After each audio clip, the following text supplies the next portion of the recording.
Hello, everybody.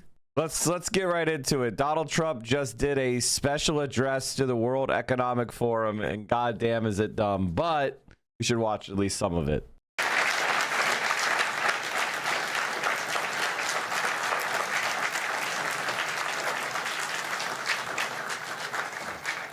Give me 1 sec.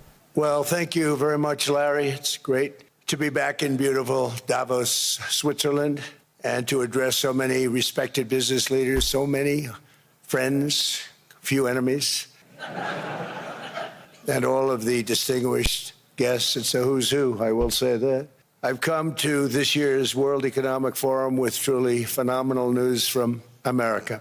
Yesterday marked the one-year anniversary of my inauguration, and today, after 12 months back in the White House, our economy is booming, growth is exploding, productivity is surging, investment is soaring.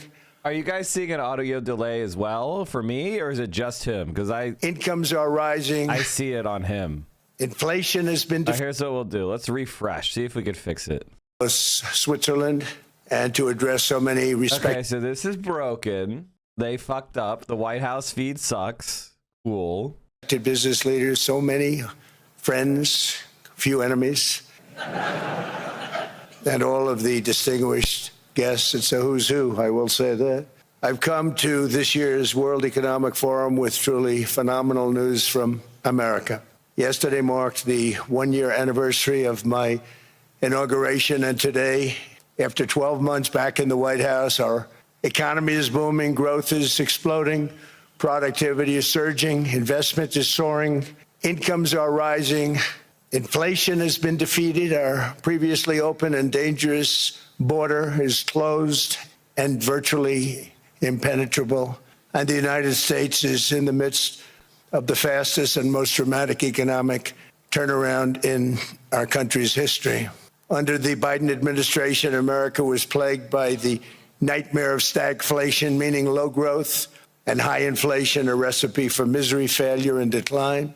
But now, after just 1 year of my policies, we are witnessing the exact opposite: virtually no inflation and extraordinarily high economic growth. Growth like I believe you'll see very shortly our country has never seen before, perhaps no country has ever seen before.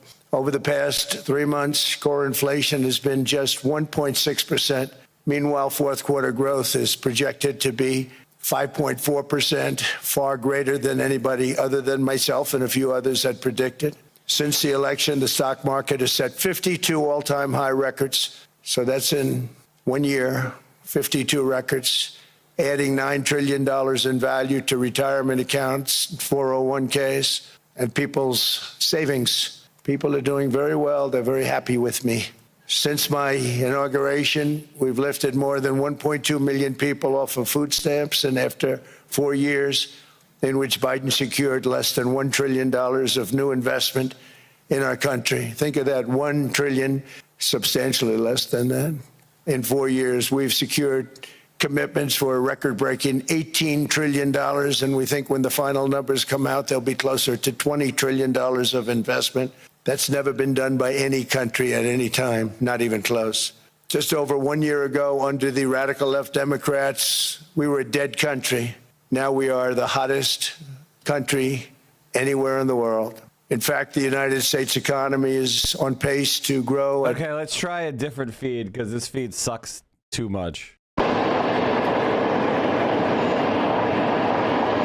Good, but it's not heading in the right direction. In recent decades, it became conventional wisdom in Washington and European capitals that the only way to grow a modern Western economy was through a lot of people are like, Mike, can you make him a Biden?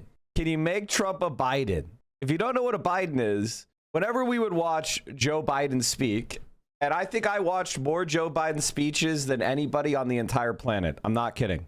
I believe I watched more of Joe Biden's speeches than his wife did, his staffers did. So I knew that Joe Biden was completely demented and his brain did not work approximately 9 months into his first term.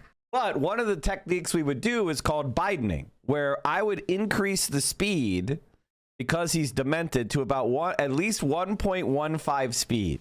And that significantly helped the comprehensibility of. So Trump is also now demented. And I think that we should try giving him a trumpeting of 1.15 speed as well. Increasing government spending, unchecked mass migration, and endless foreign imports. The consensus was that so-called dirty jobs and heavy industry should be sent elsewhere, that affordable energy should be replaced by the Green New Scam. He's so fucking stupid. It's actually embarrassing. At this point, batteries are so cheap in every country but the United States that Pakistan is starting to green their fucking grid. Nigeria is greening their grid. Like, do you understand that there were, I hate to bring them up, but it's just an example where you can go back and check. When I debated Destiny in 2019 about the Trans-Pacific Partnership, one of the things I talked about is the best way that developing countries are going to have for developing in the future is going to be green energy. And that's why we shouldn't have a so-called neolib free trade agreement that allows polluting, because we can't allow that because of climate change. And the way to do that is to subsidize green energy development in the developing world. In other words, we could have our cake and eat it, which is increase development across the world, increase the standard of living of places that are undeveloped right now, while also protecting the environment. In fact, raising the standard of living of people is going to significantly help climate change, because, I don't know if you guys know this, a lot of developing countries use things like burning wood for heat and cooking. But if those countries develop and they have a renewable energy grid and they use electric stoves, that'll significantly improve their quality of life, their health, and reduce their impact on the climate. It's called a win-win-win. Now, I saw this in 2019. It's also why I was the most pro-China guy on the fucking internet who was not an insane person. And we're actually seeing that take place, but without the United States' leadership or involvement in any way. Instead of having the Green New Deal, which included green development funds for the developing world, it's happening because of the Belt and Road Initiative and China's green investment. So not only is Donald Trump wrong about green energy, it's actually the complete opposite. Green energy is so superior to fossil fuels that even basket case countries like Pakistan are seeing their energy systems fixed by the availability of cheap batteries and solar panels. Hell, in California, grid-based batteries can now power 4 hours straight of the energy grid, and it's only increasing. California will eventually go to 100% green energy because of battery installations, because they're so fucking cheap. Whole home batteries are getting super cheap, not in the US, unfortunately. Anchor's new whole home backup is the power It's outage Wednesday, solution. January 21st. I'm Wes Ott, and here's what's going on in tech today. Fuck, shut the fuck up. Whole home backup is the power outage solution of my dreams. Here's why. Anchor is expensive. Anchor's batteries are fucking expensive compared to Chinese batteries. Anchor SolX has announced that the E10 is now available for pre-order, a smart hybrid whole home backup system that combines battery storage with solar input and optional generator integration. The company claims it is the first system of its kind to seamlessly blend all three power sources for residential use across the continental United States. Wow, that's actually sick. Anchor is Chinese, yeah, but they're expensive because they have to import it to the US and pay tariffs. You get my point? Like, the tariffs on Chinese batteries are insane. I'm not saying that Chinese batteries are bad. I'm saying they're good. It's just that we have to pay insane tariffs on them. Thank you, Joe Biden. This is not the kind of system that, man, this is crazy. I'm surprised no one has done this before. A modular 6 kilowatt battery that scales up to 90 kilowatt hours when combined with 3 full systems. Watching the booth demonstration, I was impressed by how effortlessly the batteries stack together. The design makes a compelling case for homeowners who want to start with less capacity and expand later. Damn, that's crazy cool. I used to sell solar panels in Denver. It's the Wild West of sales. It's not about the cost of the batteries. It's about finding the total cost of the customer's utility bill and locking them into an H-lock or financing payments that are $1 less than their average electric bill. People should educate themselves on the value and install themselves. No, 100%. Again, there's so much scamming going on. The U.S. is just this one scam after the other. Double the rate that was projected by the IMF just last April. And with my growth and tariff policies, it should be much higher. I really believe we can be much higher than that. And this is all great news, and it's great for all nations. The USA is the economic engine on the planet. And when America booms, the entire world booms. It's been the history. When it goes bad, it goes bad. You all follow us down and you follow us up. And we're at a point that I don't believe we've ever been. I never thought we could do it this quickly.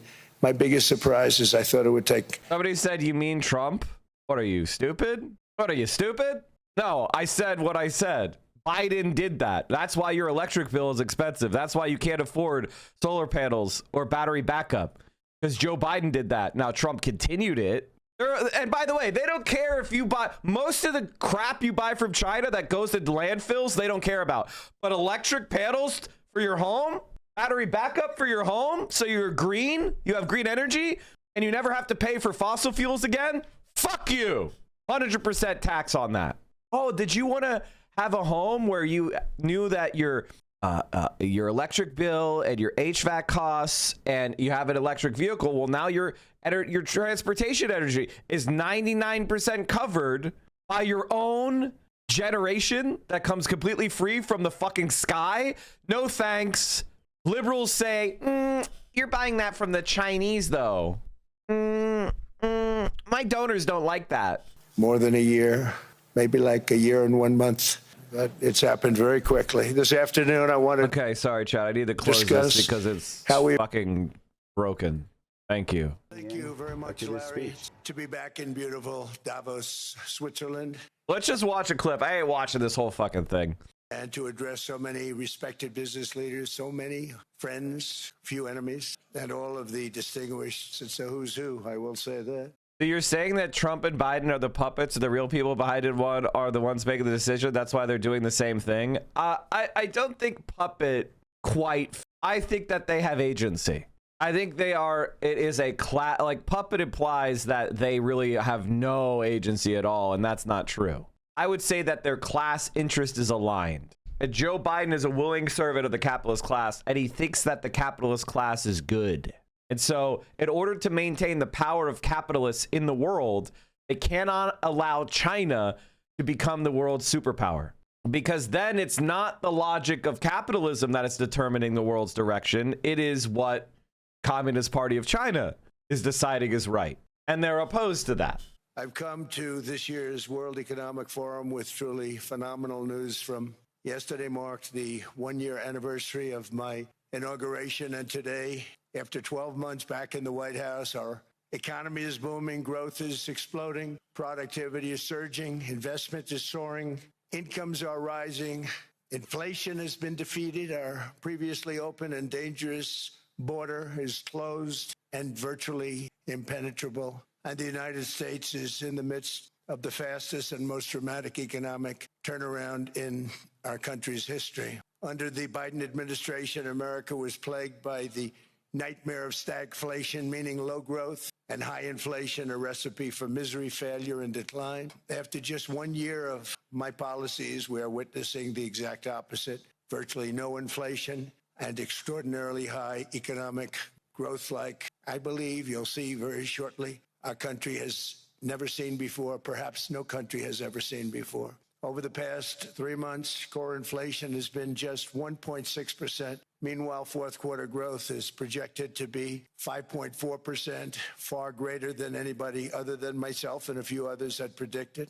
Since the election, the stock market has set 52 all-time high records. So that's in 1 year, 52 records, adding $9 trillion in value to retirement account 401ks.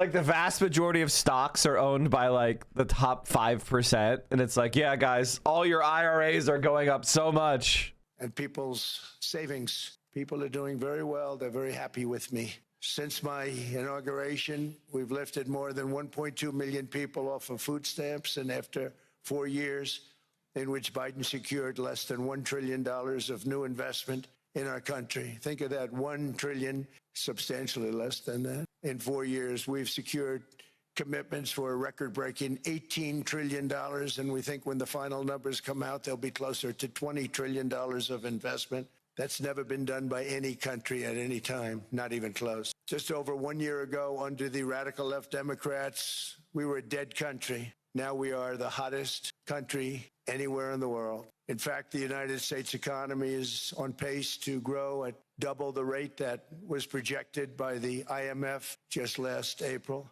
And with my growth and tariff policies, it should be much higher. I really believe we can be much higher than that. And this is all great news, and it's great for all nations. The USA is the economic engine on the planet. And when America booms, the entire world booms. It's been the history. When it goes bad, it goes bad.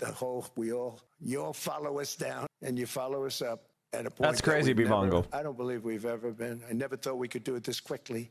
My biggest surprise is I thought it would take more than a year, maybe like a year and 1 month. It's happened very quickly. This afternoon, I want to discuss how we have achieved this economic miracle, how we intend to raise living standards for our citizens to levels never seen before, and perhaps how you too and the places where you come from can do much better by following what we're doing, because certain places in Europe are not even recognized, frankly, anymore. They're not recognized. We can argue, but there's no argument. Friends come back from different places. I don't want to say recognize it. And that's what the not fuck? in a positive way. That's in a very negative way. I want to see Europe go good. What? But it's not heading in the right direction. Decades it became Are we conventional okay? wisdom in Washington and European capitals that the only way to grow a modern Western economy was through ever-increasing government spending, unchecked mass migration. That's what you're doing, though. You're not cutting the government. You're just spending it on dumber shit. You want to spend 1.5 trillion on the Pentagon. You're not cutting spending. Like, what is he talking about? Ronald Reagan didn't cut spending. And endless foreign imports. The consensus was that so-called dirty jobs and heavy industry should be sent elsewhere, that affordable energy should be replaced by the green new. Does he know he's lying, or is he really stupid? I can never tell with Trump, and that's why he gets you. One of the things that I recommend that everybody study are con artists and con artistry as a skill, so that you can detect when somebody is a scam artist piece of shit. And the more you understand confidence men, the more you understand the techniques and tactics they use to fool people. One of the oldest tricks in the book is never to mark think you're smarter than them, because people don't think they're going to get tricked by someone they think is dumb.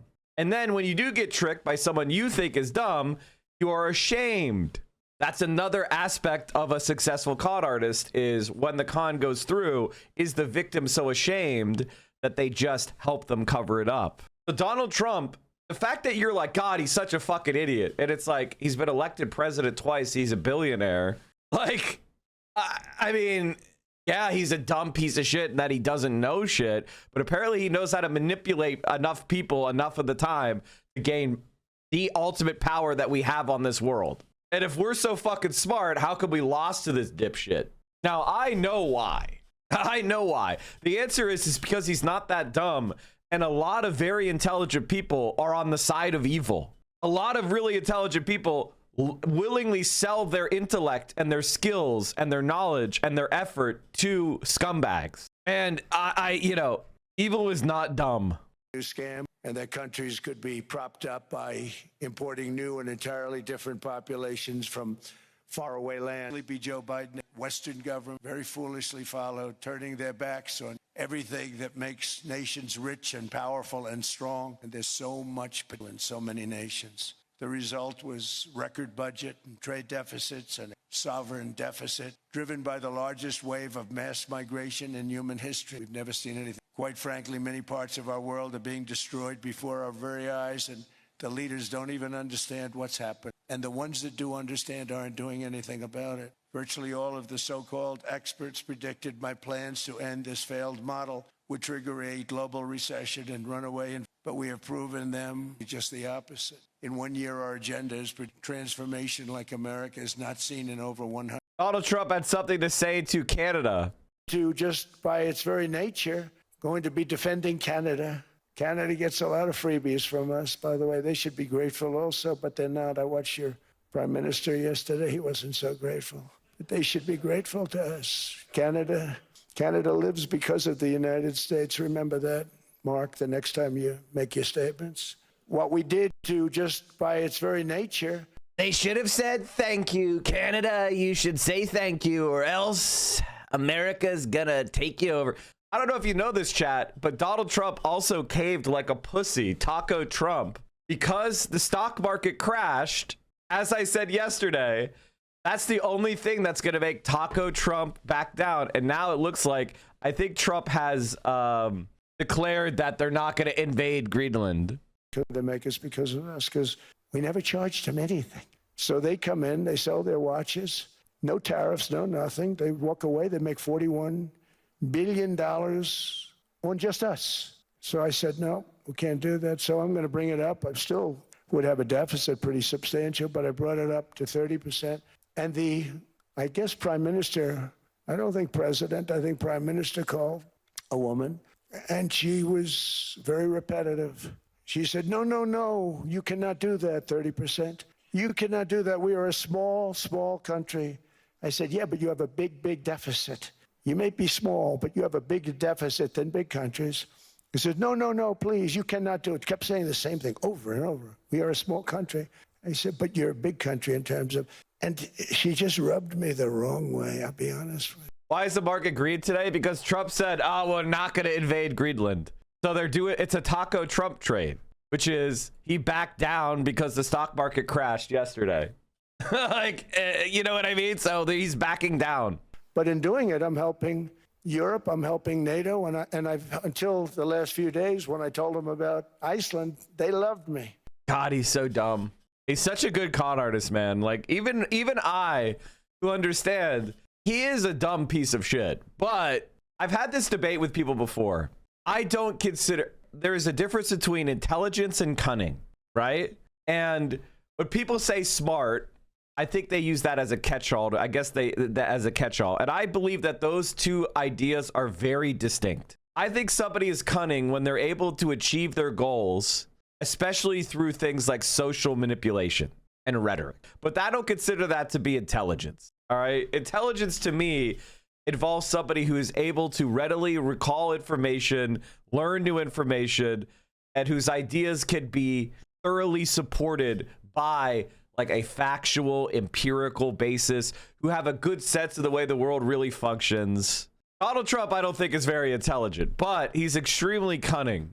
There are three ideas that get summed into intelligence: wisdom, cunning, and intelligence itself. You mean like, I would say like intellect. You should really watch the whole part where he talks about Greenland and Europe. You want to link me to that time code? Because I can't sit there and listen to him ramble for an hour, chat. Nobody wants that. They called me daddy, right, last time. Very smart man said, he's our daddy. He's running it. I was like running it. I went from running it to being a terrible human being.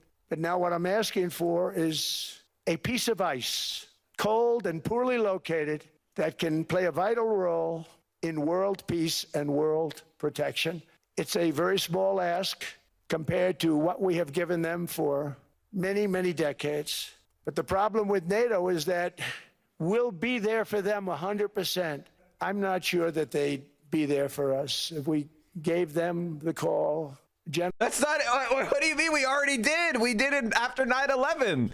The Danes sent a bunch of troops to Afghanistan. What are you even saying?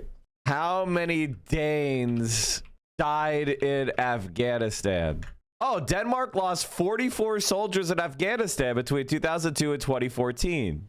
Resulting in the highest per capita death toll among coalition forces, with figures varying slightly by report. Consistently around this number. Thanks, AI. Let's just go to the actual article. The UK in particular suffered a high number of deaths relative to other countries, having been in charge of the highly hazardous Helmand region.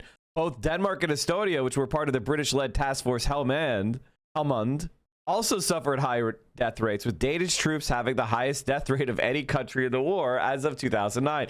In other words, they went to fucking Afghanistan, and Trump's like, I don't think they would do anything for us. Gentlemen, we are being attacked. No, he means they did nothing for him and his admin. Completely correct. Buddha Bud hitting it out of the park. Completely correct. Donald Trump doesn't care about America. I mean, it's obvious, right? Like, nobody's confused by that. He only considers his own interest to be the interest that matters. We're under attack by such and such a nation.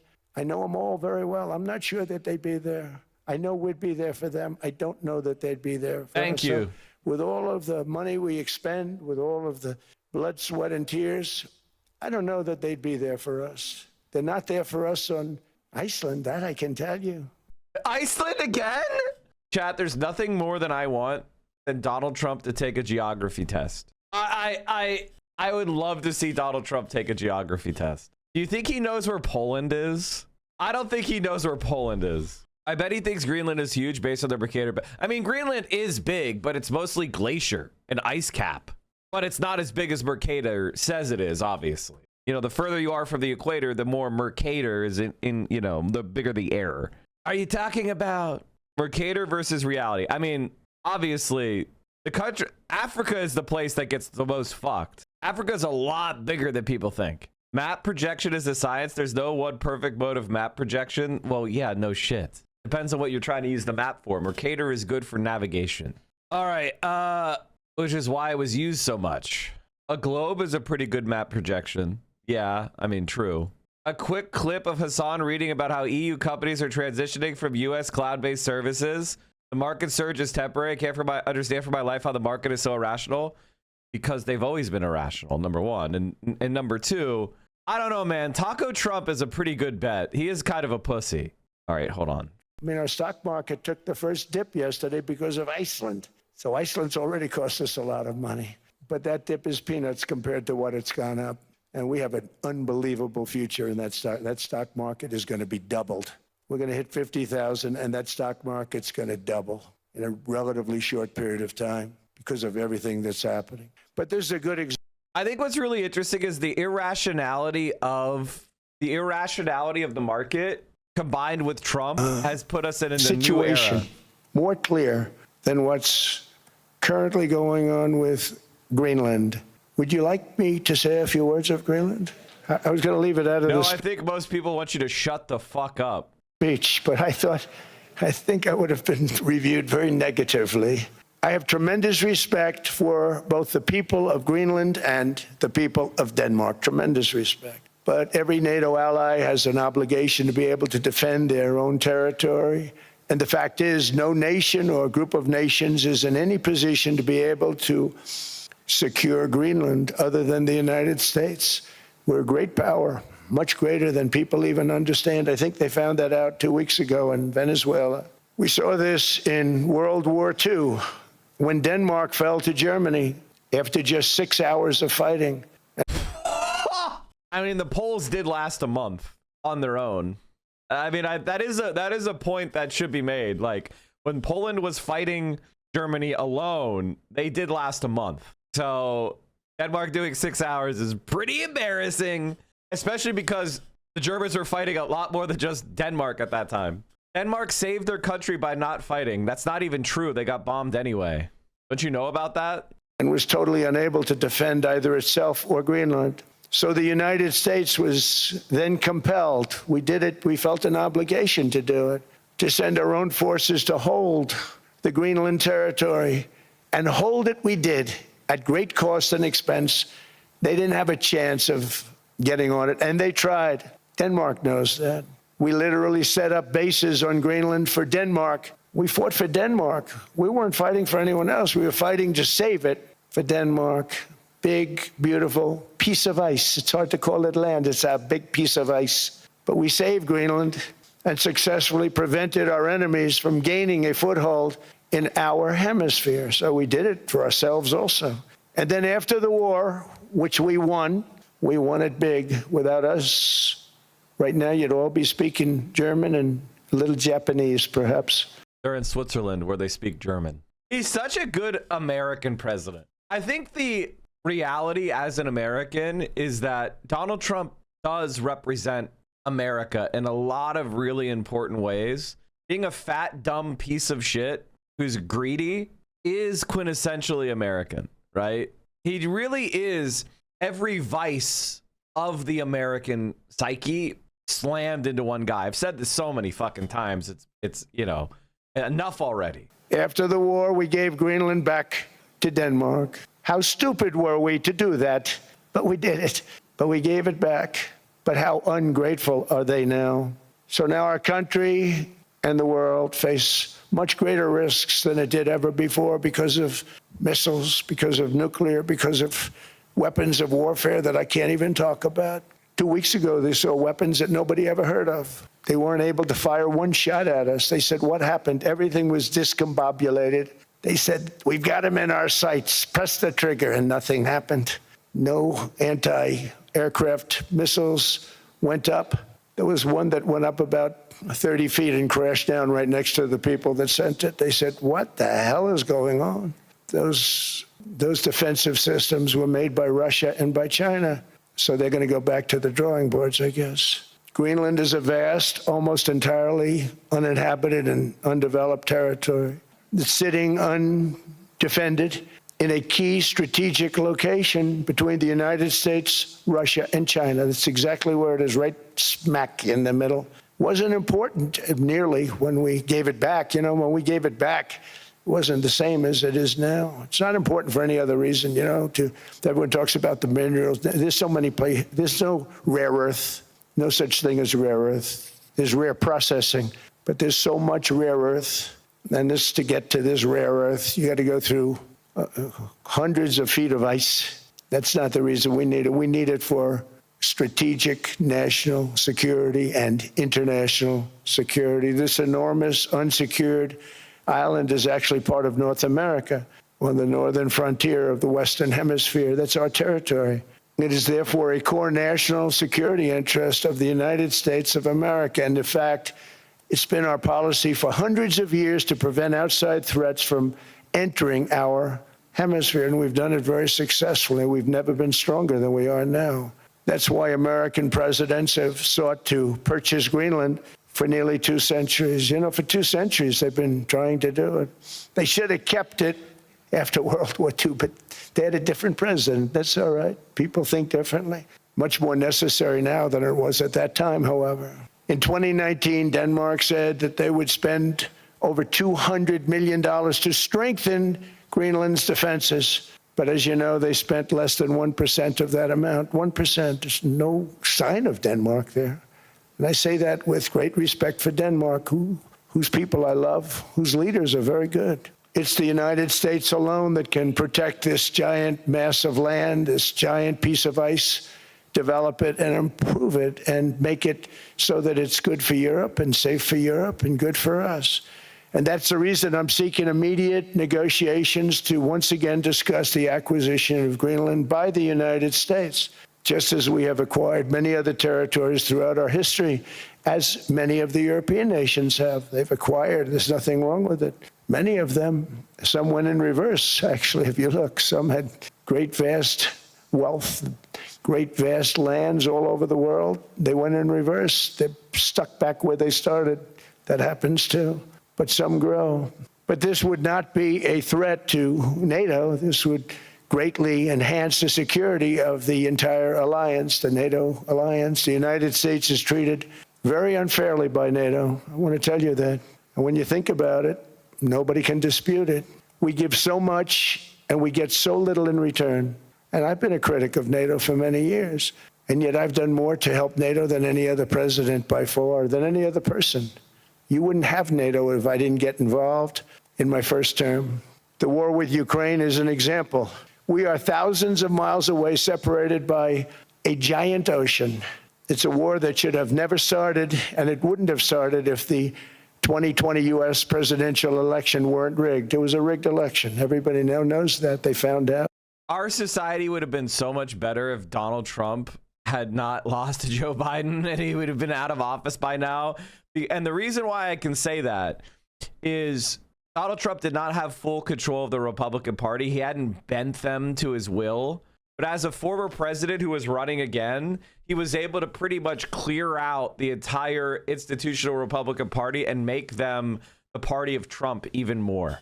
Being defeated by Joe Biden was actually the best thing that could have happened to him, because Joe Biden is a fucking loser and everybody hates him, and he didn't do any actual policies that resulted in any change. Now we have a Republican Party that is so thoroughly Trumpified because he was given an extra 4 years to do it, while the Democrats sat on their fucking thumbs doing nothing.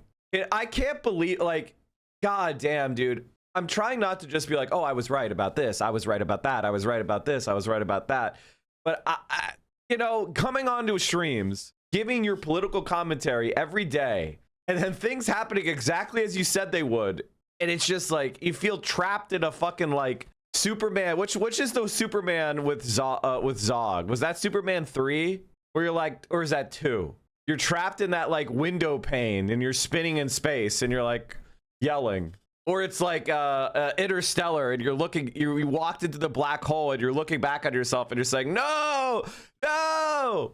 This is a 12 monkey situation. You can see the future coming and all the pain, but can't do anything to change the course of history. I mean, which is not true. We are changing the course of history. But it would be nice if you just listened to me.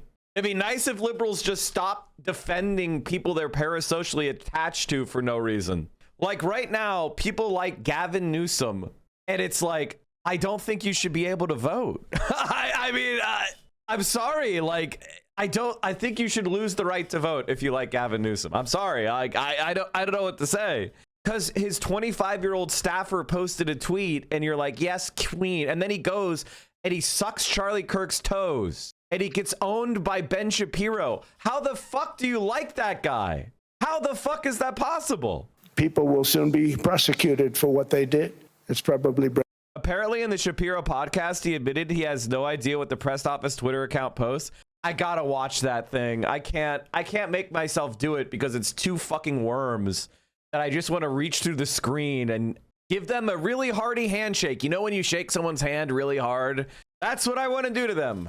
Breaking news, but it should be. It was a rigged election. Can't have rigged elections. You need strong borders, strong elections, and ideally a good press. I always say it. Strong borders, strong elections, free, fair elections, and a fair media. The media is terrible. It's very crooked. It's very biased, terrible. But someday it'll straighten out because it's losing all credibility. Think of it. When I went in a landslide, a giant landslide, won all 7 swing states, won the popular vote, won everything, and they only get negative press. That means that it has no credibility. And if they're going to get credibility, they're going to have to be fair. So you need a fair press. But you also need those other elements. And I inherited a terrible, terrible situation. If you look, the border was open, the inflation was raging, everything was bad with the United States when I came into office. But I also inherited a mess with Ukraine and Russia, something that would have never happened. And I know Putin very well. He and I would discuss Ukraine. It was the apple of his eye, but he wasn't going to do anything. I said, Vladimir, you're not doing it. He would never have done it. It was terrible what happened. I could see it happening, too. After I left, I could see it happening. He's just Adolf at this point. I almost want this to happen. I almost want America to annex Canada because it would backfire so hard on the Republicans. It would backfire so fucking hard on them. It would be insane. No, Mike, no. Guys, you elected a fucking...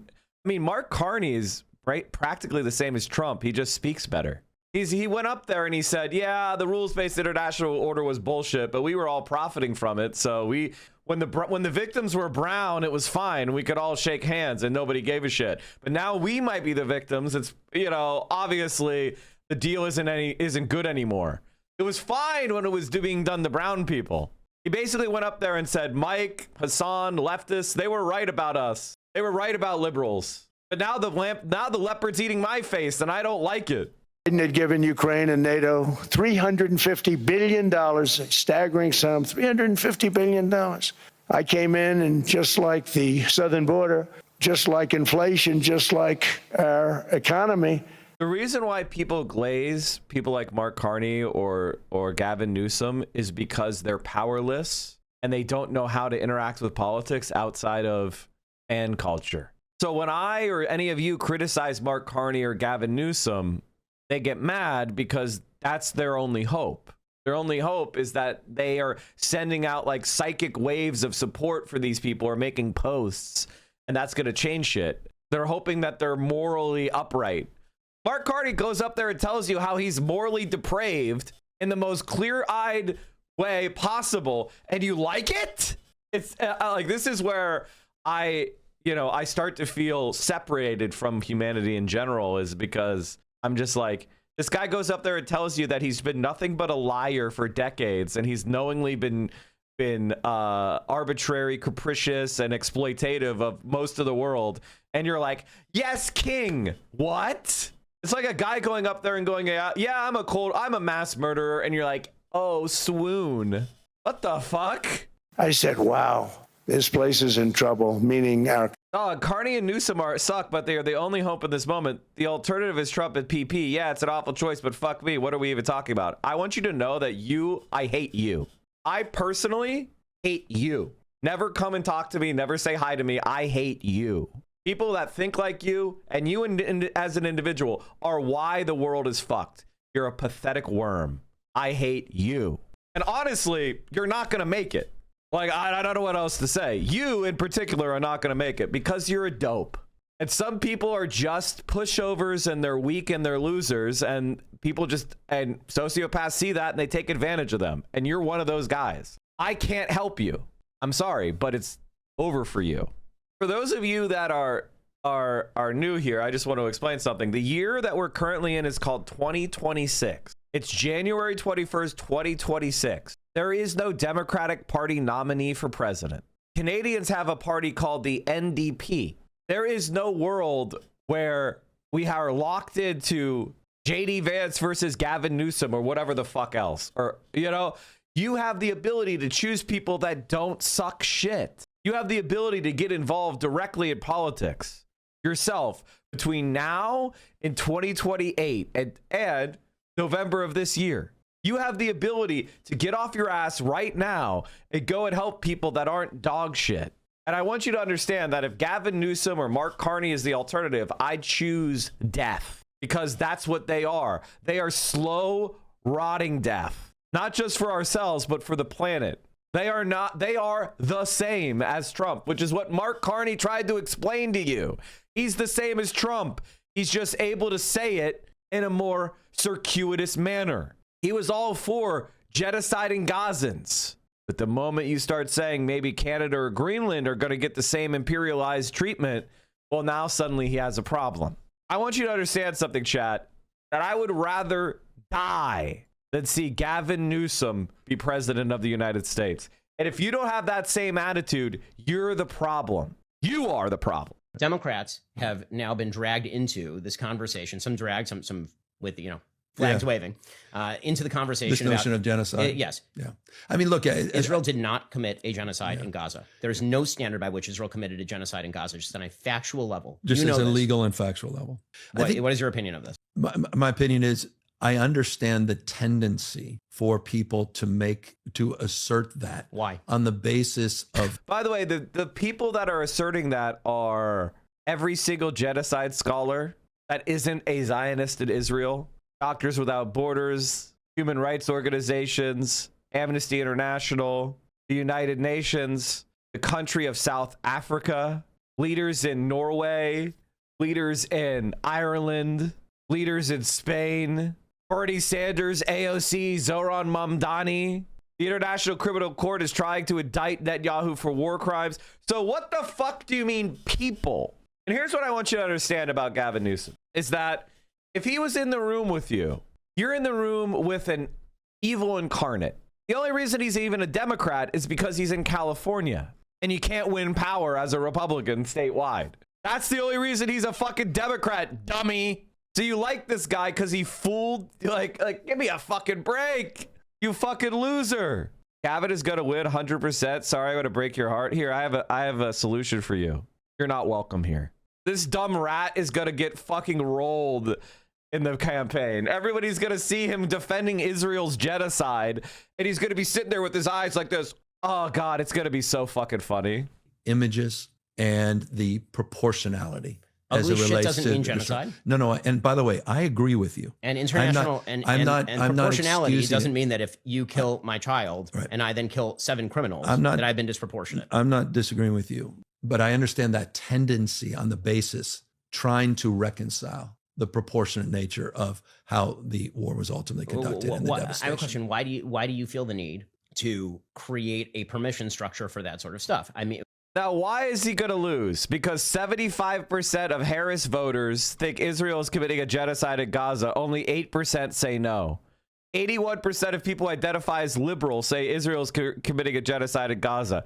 67% of Democrats say that Israel is committing a genocide in Gaza. Only 11% agree with Gavin Newsom. This isn't just me coping and seething or whatever the fuck about Gavin Newsom. Gavin Newsom is popular because some 25-year-old is posting some anti-Trump based comments about how he's a cuck and shit like that. And dark woke is going on and people hate the Republicans. So anytime there's anybody with any prominence who posts anything about how the Republicans suck shit, people go wild for it. But when you actually look at what he stands for and who he is, he's dog shit. He is the ultimate of paper tigers. And as far as electability, he doesn't have it. Republicans do not like the guy. Meaning, it's not true. Yeah. Why not just say it's not true? Yeah, look, I don't know the definition, or I don't know the legal threshold. That's not my opinion, so I don't share that opinion as it relates to genocide. I do not agree with that notion. That but you do understand that if you accuse Israel of committing a genocide, that now puts Israel in the position of it should be a pariah state, because states that commit genocide should be pariah states. Yeah. So granting legitimacy to that position inherently, I'm not granting legitimacy. I'm just saying the devastation in Gaza, that at the human level, you've got 4 kids. Of course, it's terrible. No, but I think it's also important to absorb that a little bit more. Just as it was sick, and we were clear in our condemnation, these people like me, as it relates to what Hamas did in that act of barbarism and terrorism. Yeah, but there's a difference between deliberate terrorism and wartime collateral damage, of course. And if we refuse to acknowledge that reality, then we end up equating the collateral damage. I have stronger opinions. It wasn't just collateral. Really, you think that Israel is targeting civilians? I think some of the double tapping issues. I have a lot of issues with how Bibi ultimately conducted the war. I personally do, and I have a lot of issues that are also painted on the basis of the conversation I had with. I mean, again, as I said before, if you like Gavin Newsom, you should probably, let the dark thoughts embrace them. Swirl around the fucking toilet bowl.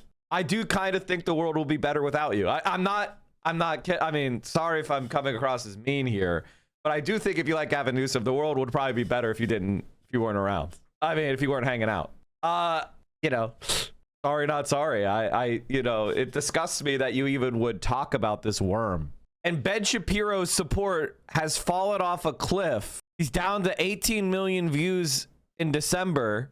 His channel, negative 30,000 subscribers over the last 30 days. And Gavin Newsom is running there to, I guess normalize Ben Shapiro for CNN or whatever the fuck he's supposedly doing. I mean, Hassan got 7 million more views on his YouTube channel last month than Ben Shapiro did. And he's not a YouTuber. He's a fucking Twitch streamer.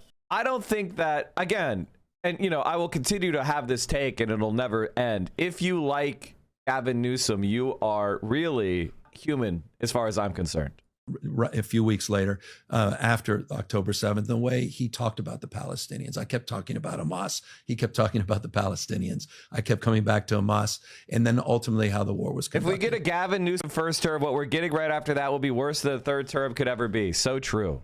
And in fact, we're not going to get a Gavin Newsom first term. I'll tell you why.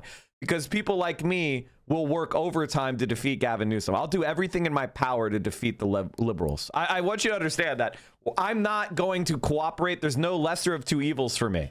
Either the social democratic left takes power in the Democratic Party in 2028, where I do everything I can to sabotage Democrats until the party implodes. Those are the choices.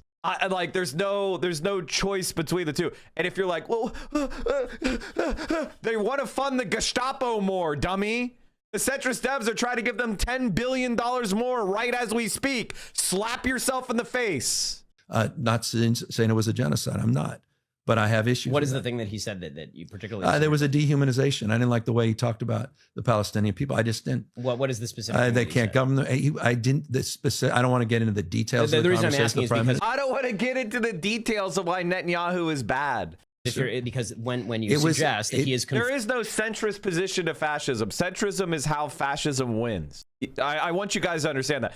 Anytime you are appeasing someone who is a fascist, you are losing. And that's exactly what happened in Germany. What happened in Germany is the left was too slow to go violent, and the centrists literally appeased Hitler all the way up to the point of giving him absolute power. They voted to give him absolute power on the promise that he would sign a letter that their party would not be banned. And he banned it anyway.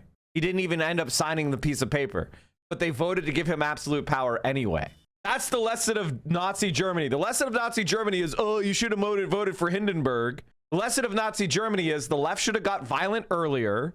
That's the lesson of Nazi Germany. Now, you know, are you going to apply that to the United States? I would say violence is always wrong. Why? Because I'll get banned off Twitch if I disagreed with that point. So that's my official public position. Violence is wrong because I can't say anything else. Conflating Hamas and the Palestinians. He wasn't and of course, it conflating. does lead to the conclusion. They that were you different. seem It to be wasn't. avoiding. No. It was. I'm just saying the way he ultimately conducted it. I look back at that conversation. I reflect on rather that conversation. It doesn't surprise me, and I did not think it was proportionate. Okay, and I thought it was overwhelming, and the devastation and destruction breaks my heart. Okay, so you're president of the United States. Somebody invades from Mexico. They take several thousand American citizens. I get it. Hostage. By the way, They hold them all the way until the end of the war. Until the end of the war, their hostages being held. don't get me wrong on any of this. I'm with you in terms of the ultimate accountability and bring. Oh, he's with Ben Shapiro. He's with Ben Shapiro. What is the difference between this and any other Republican? Now, anybody who's not a Zionist could easily go, the only time hostages were ever released is because of negotiations, not bombing. Israel shot their own hostages because they indiscriminately shot civilians on the street. Israel destroyed every standing structure and did things like destroyed greenhouses and water treatment facilities and the electrical grid and civilian housing where no combat was taking place. That's a genocide. It's an attempt to render the state unlivable. Well, they also did a blockade of food and fuel. They targeted civilian humanitarian forces, UN workers, and they said openly that they wanted to commit a genocide. It's not that complicated to defeat Ben Shapiro unless you're a Zionist worm like Gavin Newsom.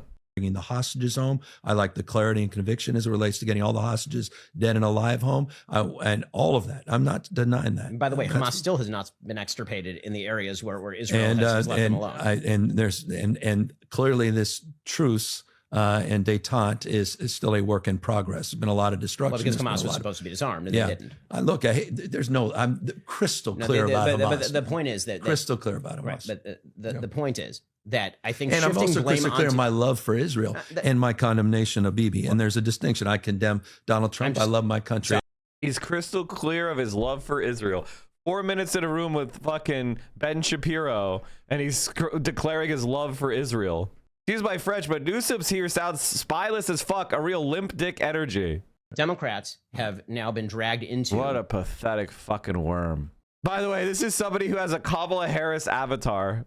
One of the reasons I'm very confident that Gavin Newsom will not be president is because Kamala Harris is going to be there attacking him, and he's not going to be able to get a positive approval rating among black voters. Newsom throwing away a walker, holding up a walker destined for a dumpster. Yeah, here's the liberal hero. Nobody this easily foldable has any motion. Liberals who are like vote safe and put, I mean, like, what are you talking about? Kamala Harris lost. Joe Biden had to, his brain melted out of his ears. You know, Hillary Clinton lost. What are we talking about? Vote safe. The least safe vote in the fucking planet was Barack Hussein Obama in 2008, and he won the biggest popular vote victory since the 80s. Like, what are we talking about? Whenever you vote safe, you lose. Do you think Donald Trump was voting safe for Republicans? Was that voting safe? Stand up for something, because the American people want change. The reason why there's so many people that are in power in the Democratic Party that vote safe is because those are the people that America is still somewhat functional for. Upper middle class white people. Upper middle class white people, America is the most currently sort of functional for.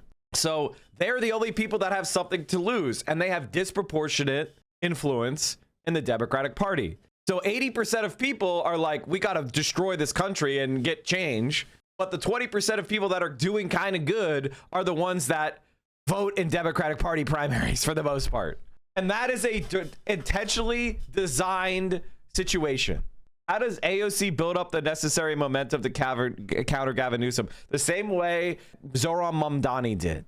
By having a bunch of disaffected people coming out of the woodwork to vote in the primary for the first time. And liberals, I think enough liberals are off the idea that voting safe. There isn't a clear front runner for the primary. People talk about Gavin Newsom. That's not a real front runner. He's not really the front runner because there's so many other people that are exactly in his lane that have the same level of clout. There's nobody else in AOC's. This is why AOC's a good bet. There's no one else in her lane. There's no one else in the left lane that's going to run. I mean, Ro Khanna is motionless. He's not like Elizabeth Warren or something. Okay. Like at AOC, part of the reason why I think I've always been an AOC is going to be president in 2028 guy, which many people think is crazy, which is fine. I don't mind. I don't mind saying what I think is possible. There's not really a strong left-wing candidate. You have an overcrowded centrists and they're all Zionist, you know, and that right there is like voting for Iraq. It's why Hillary Clinton lost in 2008. Gaza is the Iraq of 2028. In 2008, Barack Obama won because he wasn't there to vote for the Iraq war because he was a state senator. Hillary Clinton voted for the Iraq war. And that right there was enough of a differentiator. AOC is going to go up there and say it's a genocide in Gaza and everyone's going to fucking cheer. And Gavin Newsom is going to be like, I love Israel. I love Israel. And everyone's going to boo. I think I'd much rather AOC stay in Congress because I'm scared because she'll become president and fuck off afterwards and we'll lose a fighter. Slap yourself in the face as hard as you can in Minecraft. Punch yourself as hard as in the dick as you can in Minecraft. It's over. Okay, it's done. It's done. What the are you saying? Bro, are you kidding me? Try that again. Oh, dude, there's two stories I want to cover, okay? One is Hillary lost because she's a woman. Hillary Clinton lost because she may be the most reptilian human being who's ever lived. And she represented the status quo. And her campaign was America is already great to a country where 70% of people wanted change. Texas, and the other is even more insane because I don't know what the details. I think she was the most unliked person in the history of the major two parties going into election day. Like her favorability, personal favorability. Texas one is, but you know, Amer Israel, one nation under Israel, once again. Just want to repeat, like, you know, although you might think you have First Amendment right, you actually don't, and the government will come and try to threaten you to create a chilling effect on speech if you dare say some shit that the local law enforcement hears about. Now, the first one, I'm not familiar with what he actually said. This guy just says like, oh, your statements about Jews is the reason why we're here. We're here because of the comments you made online about the Jewish community. Are you So what? No, I'm saying, are you? I have a freedom of speech, dude. Yeah, no, we get that. We get that. We gotta make sure that you're not. Do you have a warrant? No, that's why we're Okay, here. you see that sign? Yeah. So that says no soliciting. What you're doing is basically soliciting. You understand that, right? Yes, I have the Florida one right here. Shut the f- up. I know. I'm gonna cover it. Yeah. It means you're not welcomed here. Okay. Okay. Bye. Okay. Stay off the lawn, please.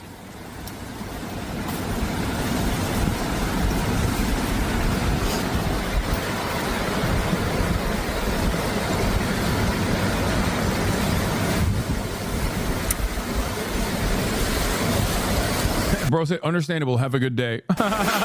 This is what they're doing, guys. You make comments about the Jews online, they'll show up at your door. Now, I'll be honest. I think this guy is sus. The guy who goes about you make comments like that. I mean, you could say whatever the fuck you want about Muslims or even Christians. They don't show up at your door. Why would they show up your door if you say something about Jewish people? That's insane. Like, either we have free speech or we don't. Now, I abhor anti-Semitism myself. I think blaming the Jews is a massive problem that causes you to get dumb person brain. Doesn't mean that he should still get prosecuted by the police or whatever. But I will say that like this guy probably is a neo-Nazi, which is ironic because, you know, they're totally fine with everybody else. They just don't like it when you say something about Jews, I guess. Let's be real. Because like, what's the difference between the cops that arrived at his house and like what his worldview looks like? But the other one's crazy. This is what they do. This is freedom of speech. This is how much control Israel has over our country.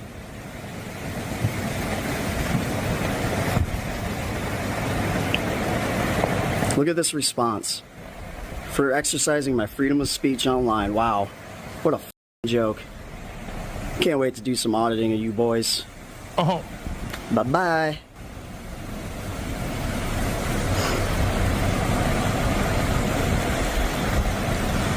I need to know what this guy said. I mean, he's a First Amendment auditor. You can probably assume he didn't say nice. Not that it matters. You can't get 3 cop cars. Really? Get the out of here.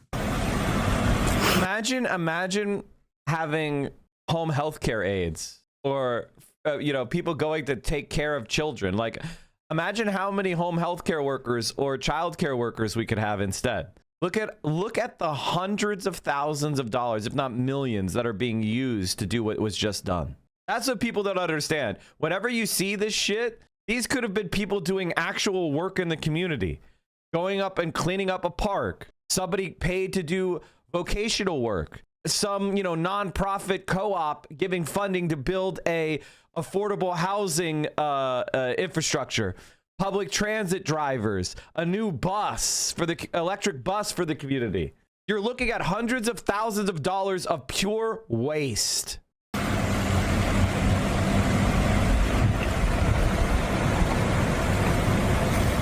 Like, guys, you're an auditor. You say some Jews, right? You're like a libertarian First Amendment auditor. You say some Jews, right?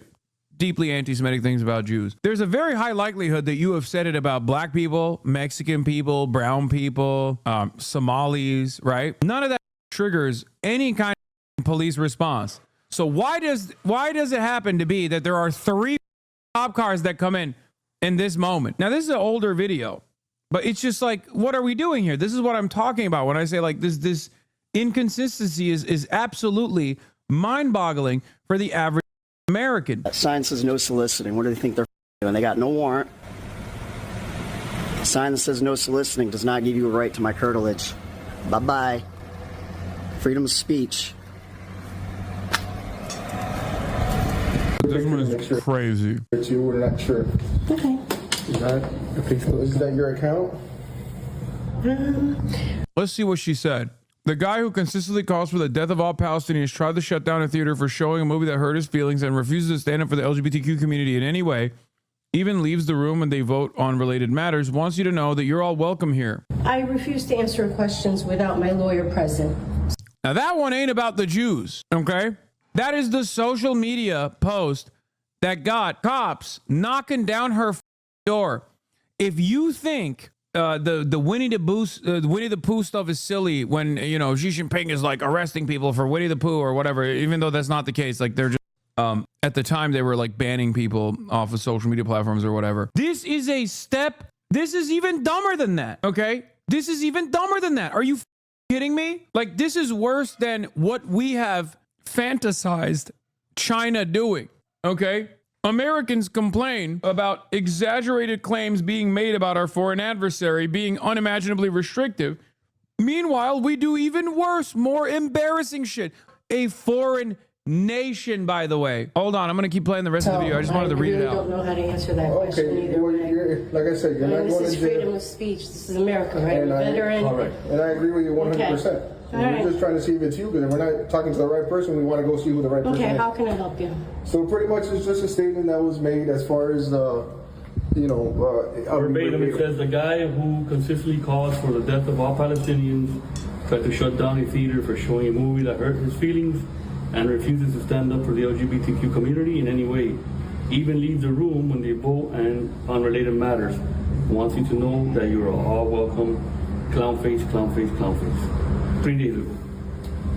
You don't know if it was you? I'm not going to answer whether that's me or not. Okay. The concerning part. What's the concerning part, man? And not concerning for the person who's posting it. Here's kind of what I would say to this guy. Get the fuck off my property, you worm. And then you slam the door at his face. What we're just trying to prevent is somebody else getting agitated or agreeing with the statement. We're not saying it's true or not. Understood. That guy who consistently calls for the death of all Palestinians, that can probably incite somebody to do something radical. That's all we're here to talk about. And I'm trying not to become, listen, I'm feeling very aggressive and very hostile. And my hatred of liberals has crystallized at a really, really vicious level. Mike, what is your cross the Rubicon moment? What would cause you to believe that there's no turning the shop around? It would probably involve me being in custody along with every major like left-wing leader in this country, and European and Chinese apathy, basically endorsing it. If there was no organized resistance and the rest of the world kind of just went along with it, that would be the point where I think it would be pretty hard for me to see defeating it in the immediate short term. So I would say we're pretty far away from that. In fact, I would say that the Republican, the Trumpian regime is more unpopular than ever. And the way that they're kind of lashing out is a sign of their own weakness. We wanted to get your side of it. Was you that posted that? Farms? I would think to... It's over. 4,900. Okay, wow. it's done. It's done. Anyone that sees that, anyone that watches this is going to be like, what are you talking about? It's not Zionist occupied government. It's United States of Israel. What the are you saying? Bro, you can say this about American politicians, about America. Okay?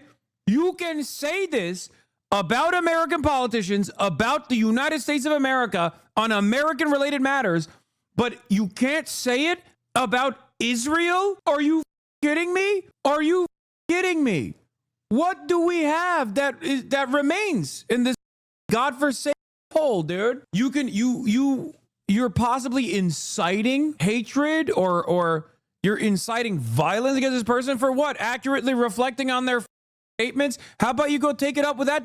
This is the Miami mayor, right? Or this is the person that she's talking about. The person she's criticizing is the former Miami mayor, if I'm not mistaken, not the current one. Miami Beach. I'm not kidding when I say this, bro. You can say whatever the you want about American politicians, about their point of view on America, but God forbid you say some shit about Israel. What the is happening, dude? What do you mean? Unbelievable. Unbelievable, dude. America has literally, American law enforcement in the United States of America is putting Israel first. Not America first, is Israel first. Israel's feelings come first and foremost, above all others. She didn't even mention Israel by name in the post. I know she did not. She mentioned something far worse than that. Palestinians. Inciting the violence against Palestinians is what she accused this person of doing. Refrain from posting things like that because that could get something incited. I appreciate your concern. I appreciate you coming out here. Okay? That's it? That is it. Okay. I'm going to maintain my amendment rights to not answer the question about whether or not that's right. I hope that's Thank you for your time. understandable. We appreciate it. Thank you Have as a good well. day, okay? You as well. Thank you. Take care. Felix had a take on this. Where the let me see if I can find it. I wish I could be free like the people who live in Florida. I wish I could have a medical idiot from Curitiba, Brazil, who has inexplicably been given power over me to come to my door and struggle through sentences at the behest of a foreign lobby. They're inventing a whole new set of rights down there. That's so crazy, dude. That is crazy. I can't believe it. Unbelievable. Freedom of speech is not freedom to not criticize Israel. No, yeah, y'all thought your speech was free. Y'all thought your speech was free. It turns out the only type of speech that is not allowed is not slurs. Obviously, you can say that all day, every day. Just don't say it in the process of being anti-Israel. That's literally it. The only thing you can say in the United States of America is that Israel sucks. Israel is bad. Israel is doing a genocide, and American politicians and so many people Israel into oblivion. Just don't say that. As long as you're not anti-Israel, they'll let you get away with saying all the slurs. It's crazy. These people care more about Israel's feelings than they do about anything else. Are you joking? Moist Critical made a video on it. Of course he did, because it's over. It's done. It's done. Israel can suck and balls. Israel o'clock. Okay? Everybody's saying it. Of course Moist is doing a video about it. Moist already came out and was like, Israel is running its all through every orifice of this goddamn country is happening. And it's only going to get worse. That's why I keep saying Israel's approval in the United States of America is today at its worst stage. Even Destiny said it. Even Destiny's anti-Israel now. Oh, it's so over.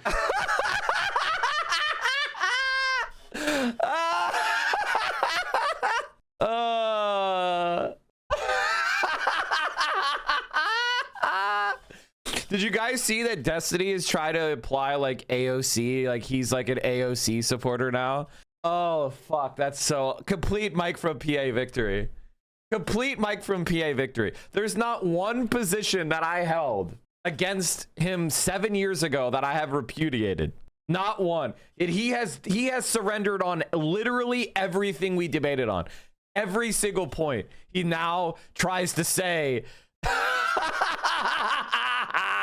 complete domination, intellectual domination. But Mike, I thought she was financially illiterate. Yeah, economically illiterate, actually. Holy fuck, that's awesome. So Donald Trump apparently is backing down on We need it for Greenland. world defense, he says, which kind of makes you wonder who we're defending the world from. But then again, Destiny did not say he's anti-Israel. Keep watching. Okay, hold Destiny, after shamelessly spending the last 2 years eating Israel's day, thinking that he can use that as a leverage point against someone like me, over and over again, going to Israel directly, telling Israeli occupational forces hide their sex crimes and war crimes and not film themselves in the process of committing war crimes. God damn, he went there. He sucked Israel directly, like he sucked it, homegrown Israel. Okay, he did IDF propaganda. That was Israel's #1 glazer. He's done with Israel now. Oh, God damn, it's over. It's never been more over. Oh wait, what will happen now? What will happen to all the orbiters that spent every waking moment calling me a goddamn terrorist for now agreeing with me? What will happen to all the people who shamelessly defended Israel, by the way, forever? There is no way that Destiny, Israel's biggest writer, is actually flip-flopping on Israel. Holy Miami Beach mayor. It's the Antonio Gramsci reader empty weekend. 5 minutes of Hassan and no Wild Dan appearing. He's so insecure. Keg. Destiny people don't post videos from his stream because he restricts clips to subs only, and they delete clips if they trend. Why are they talking? What is this? Anti-Semitic? I hate right now, so I don't give a fuck. I don't care. What a complete, total, intellectual crushing victory. We own you, Destiny. We fucking own you. Israel, the Middle East. Yeah, that's not, he's being edgy. At least you've kept course while Sex Pestiny and Asmongold will flip-flop. I know. Miami Beach woman says she is outraged after police showed up at her door. They had questions for former political candidate Raquel Pacheco. They were asking about a Facebook post that she made criticizing Miami Beach's mayor. CBS News Miami's Abby Dodge is your reporter in Miami Beach tonight. Abby, what was in this post that prompted officers to show up and knock on her door like that? Well, Raquel Pacheco wrote a critical comment about the mayor after he posted a photo saying that the city was welcoming to everyone. She didn't expect then that her comment would lead to a police investigation. Am I being charged with the crime? Okay, so you're here to investigate a statement that I allegedly made on Facebook. Raquel Pacheco, a former candidate for Miami Beach City Commission and Florida Senate, started recording when officers showed up at her door Monday. She says she's still emotionally distraught about what happened next. My overwhelming feeling was that freedom of speech as I know it died at my front step yesterday. And that was just such an incredibly sad. It still makes me sad. It's an incredibly, incredibly sad thing. Is that your account? I refuse to answer questions without my lawyer present. Officers then read Pacheco's Facebook comment. She says in part, the guy who consistently... Wait, U.S. Commentary, Lagarde leaves dinner while U.S. Commerce Secretary Howard Lutnick. Wait, what happened? ECB President Christian Lagarde walked out of dinner at the World Economic Forum during a speech critical of Europe by U.S. Commerce Secretary Howard Lutnick, and the host called off the event before dessert. The European Central Bank president exited during a passage of heavy criticism leveled at Europe by Lutnick that drew heckling at the dinner Tuesday night. What? What? Oh, this is amazing. Calls for the death of Palestinians, tried to shut down a theater for showing a movie that hurt his feelings, and refuses to stand up for the LGBTQ community in any way. Officers then explained why. Am I going to the DSA meeting on the 31st? Let me just answer it this way. I plan on going to a lot more DSA stuff. Came to her door. We're just trying to prevent somebody else getting agitated or or agreeing with the statement. We're not saying it's true or not. Anyone who reads that statement, I don't know how you can take that as an incitement to violence of any type. I called the mayor's communications staff multiple times and stopped by City Hall. The mayor's office did not provide anyone to speak with me and said the mayor was not in the building. Pacheco has hired a lawyer, and together they made public information requests. She says she wants to know what led up to the officers at her door. We're traveling down a very, very slippery road here, and my goal here is not just to make it stop for me, obviously, but it's for everyone. Because think about this. I'm a vocal person. I'm a loud person. I'm a well-known person in this town. If they can do that to me, and I'm a veteran, if they can do that to me, imagine what they can do to people that don't have a voice and don't have a presence and visibility. And just minutes before our newscast, we did end up hearing from the mayor's office through a statement. They called this interaction a police matter. We also recently heard back from the Miami Beach Police Department about the investigative unit officers who did show up to Pacheco's house. They said in a statement, and I'm going to read it for you now, that potential safety implications. Potential safety implications being that the actual incitement to violence is not coming from the person that's being called out, the elected representative that's like constantly inciting violence against Palestinians. But the actual incitement to violence is calling that out. Get the out of here, dude. They have no response for this, okay? There is no rhyme or reason for this. You're only doing this because you feel powerful that this is not going to blow up in your face, okay? And yes, we got here under the Biden administration as well. Straight up, anyone who doesn't realize that is delusional. 3,500 student protests were arrested under the Biden administration for college campus protests, encampments, student encampments they put together, peaceful. And the media kept lying about how anti-Semitic they were. Asmongold and all those other fuckers also routinely said they're anti-Semitic. They can't block people from moving around on college campuses. Remember that? I remember. I was there at the campuses. Around and find out. Now he's trying to act like he was there all along. Like, oh yeah, base, dude. Israel sucks. Yeah, base. Yeah. Meanwhile, I'll protect their president that he's writing every goddamn night is Israel's #1 most loyal servant. Okay, Donald Trump is Israel's #1 servant. Oh, humiliating. This reminds me of the same exact principle that I was criticizing earlier, right-wingers who feel a sense of nationalism or patriotic fervor, who then substitute that patriotic fervor for letting America dominate them. You know, the Canadian conservatives, that plurality of Canadian conservatives that said, yeah, if America actually comes here and militarily overtakes Canada, we'll just roll over. We'll let them do it. We'll let them. That's how these guys are. All these MAGA writers that say America first, America first. Meanwhile, Donald Trump is the most Israel first president. Donald Trump, for all of his faults, Barack Obama was infinitely more critical of the relationship with Israel. Oh my fucking God, chat. Yo, this TikTok is crazy. Bringing American culture to Greenland.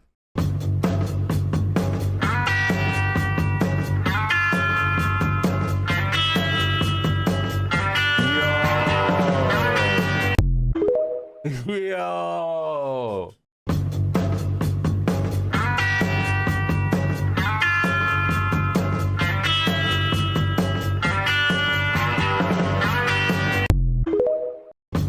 The Fenty fold right on the timeline now. Jeez. Oh, Louise. Then Donald Trump was. Okay? It's between him and Joe Biden. Like they're just fighting over one another to see who can suck Benjamin Netanyahu's. Miami Beach Police Department was made aware of a social post containing potentially inflammatory commentary referencing a Miami Beach elected official. All right. I mean, what can he say? Zionists want to destroy freedom of speech so you can't criticize Israel. And American Democratic politicians are happy to give up that right so they can get what amounts to the relatively small bribes. And, you know, my reaction to that is the tree of liberty must be watered from time to time with the blood of tyrants. You know, you are willing to give up your rights for such a small price, then you have none. Holy fuck, dude. The Trump administration, God, this fucking rules, dude. This fucking rules how evil they are, and everybody looks at them and goes, God damn, they're evil and stupid. It is completely different than the WEF. I viewed the WEF as not a flagpole in the middle, but in fact, they are the flag. Whichever way the wind blew, so it blew. You should have solar, you should have wind. Why are you going to do solar and wind? Why would you agree to be net zero in 2030 when they don't make a battery? They don't make a battery. So if they go 2030, they are deciding to be subservient to China, who makes the batteries. Why would you do that? Why would the United States of America? It's like, no, you should be subservient to America for our natural gas. Meanwhile, the batteries last 20 years. It's not like fuel where you burn it up and then you're fucked. It's a battery that lasts 20 years. What are the Chinese going to do? Go, we're not going to give you guys any batteries and you've got 20 years to replace them. Like, what are you talking about? Oh, when those solar panels die out in 30 years, you're in trouble. Which has oil and natural gas. Try to convert to all electricity. China does not have oil and natural gas. Electricity and electric cars make perfect sense to them.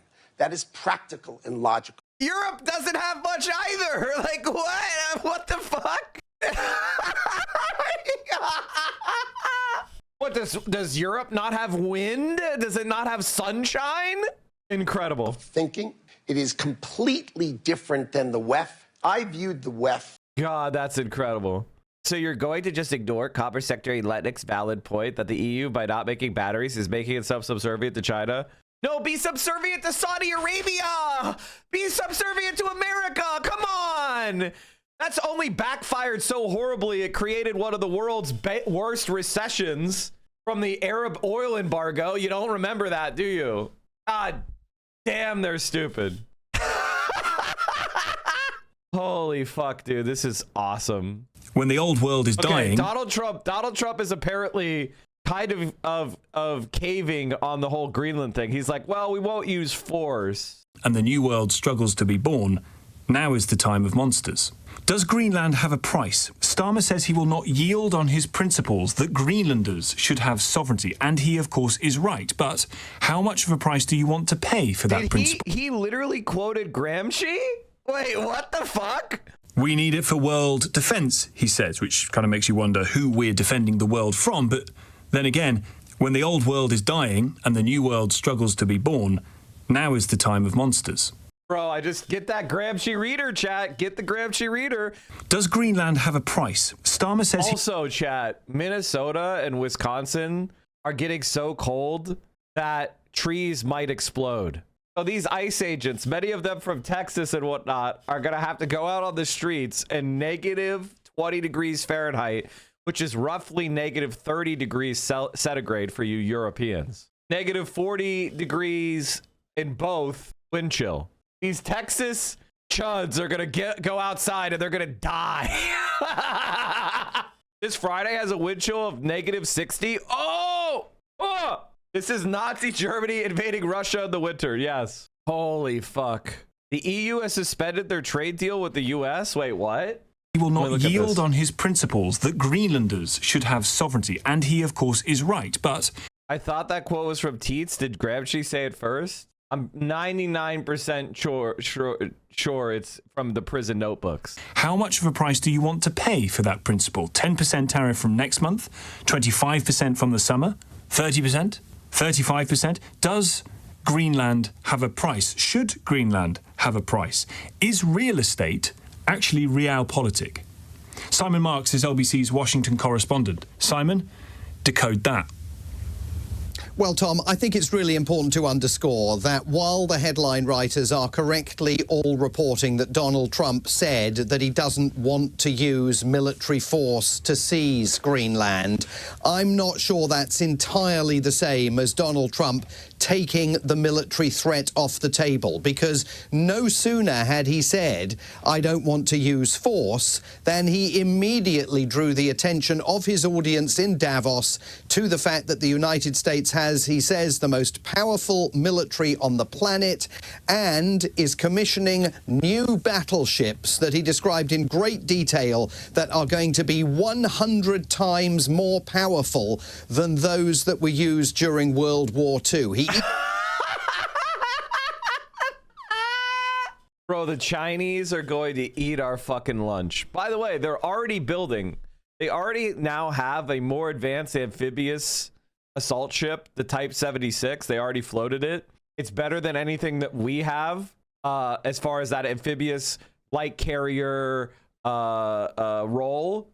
And they're laying down the keels on 2 more aircraft carriers, including a nuclear carrier. And the thing is, it's so much cheaper. They build shit so much cheaper in China. They're going to have the same Navy as us at 1/10 the price, literally. Like, we are so fucking cooked, it's not even funny. So they're going to have better ships that are cheaper.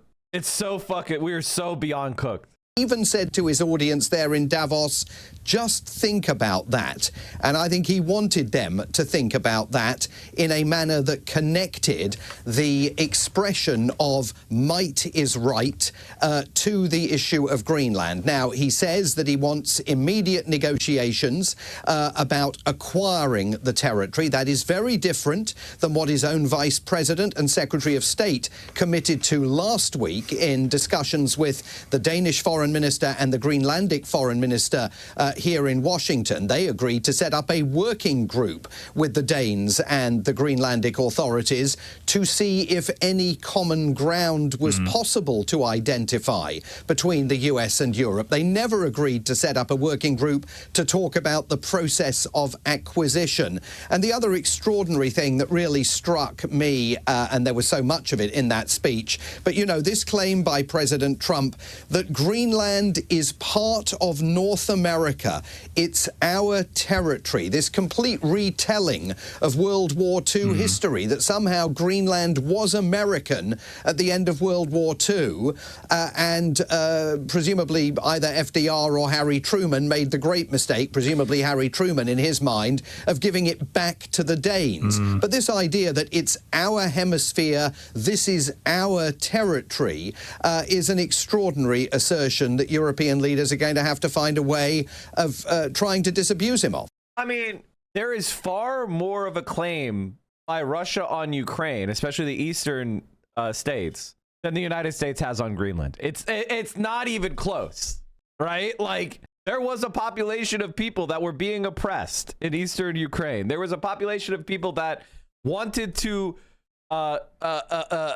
secede from Ukraine. Like, I'm not saying it's legitimate to do that. There's nobody in Greenland that's like, oh, America, we are American, we're being oppressed by the Danes. Like, they're like, the level of this aggression, it really goes back to Manifest Destiny. Like, when the United States just took the fucking Black Hills, you know, like, this is just, yeah, we have a treaty, rip it up, it's our land, we're gonna take it via force. What are you gonna do about it? It's that level of aggression. I mean, honestly, I would say that the way America is acting is less civilized than they were in the Middle Ages. In the Middle Ages, they didn't just conquer territory. Like, they had to have legitimation. They needed claims. They needed, like, church because why? The Pope would excommunicate you and everybody would form a coalition against you. Europe under the Middle Ages is more civilized than America is now, literally. Like, it's actually insane. It's also partially, of course, Simon, the same kind of argument that Putin would deploy about why it's necessary that Ukraine becomes Russian again. I mean, it's even more, it's less justifiable than that. Less justifiable, both in history and politically. Like, the vast majority of people in, say, for example, the Crimea want to be part of Russia. Yeah, and it's interesting you raised Vladimir Putin, because Donald Trump keeps saying, and he said it again in this speech, that if the United States doesn't acquire Greenland or take it into America's aegis, the Russians and the Chinese are going to come in and they're going to seek to control Greenland. That despite the fact that the Danes say there hasn't been a single Chinese naval vessel spotted in the waters off Greenland in a decade. But what is so extraordinary about this is that Russia is egging him on. They're telling him they think it's a great idea for the United States to acquire Greenland. Now, why would Russia be doing that if they had territorial designs on this piece of ice? I mean, the other aspect of all of this, of course, were the not-so-veiled threats to the NATO alliance that was contained in this speech, which was also, in broader terms, a speech in which Donald Trump was urging allowing Europeans to get behind political parties that are going to do for the UK, for France, for Germany, for countries all over the continent, exactly what he's done for the United States. And that comes back to the national security strategy and its thumbs up for patriotic European parties, by which, of course, in the UK, Donald Trump means reform. Simon, appreciate it as always. Thank you so much. Simon Marks is LBC's Washington correspondent. 11 minutes past 4. Hillary Fordwich is president of Strelmark, a US-based business development consultancy firm. Thank you very much indeed for coming on the programme, Hillary. Just on the point about Greenland, is this Donald Taco? Donald Trump always chickens out?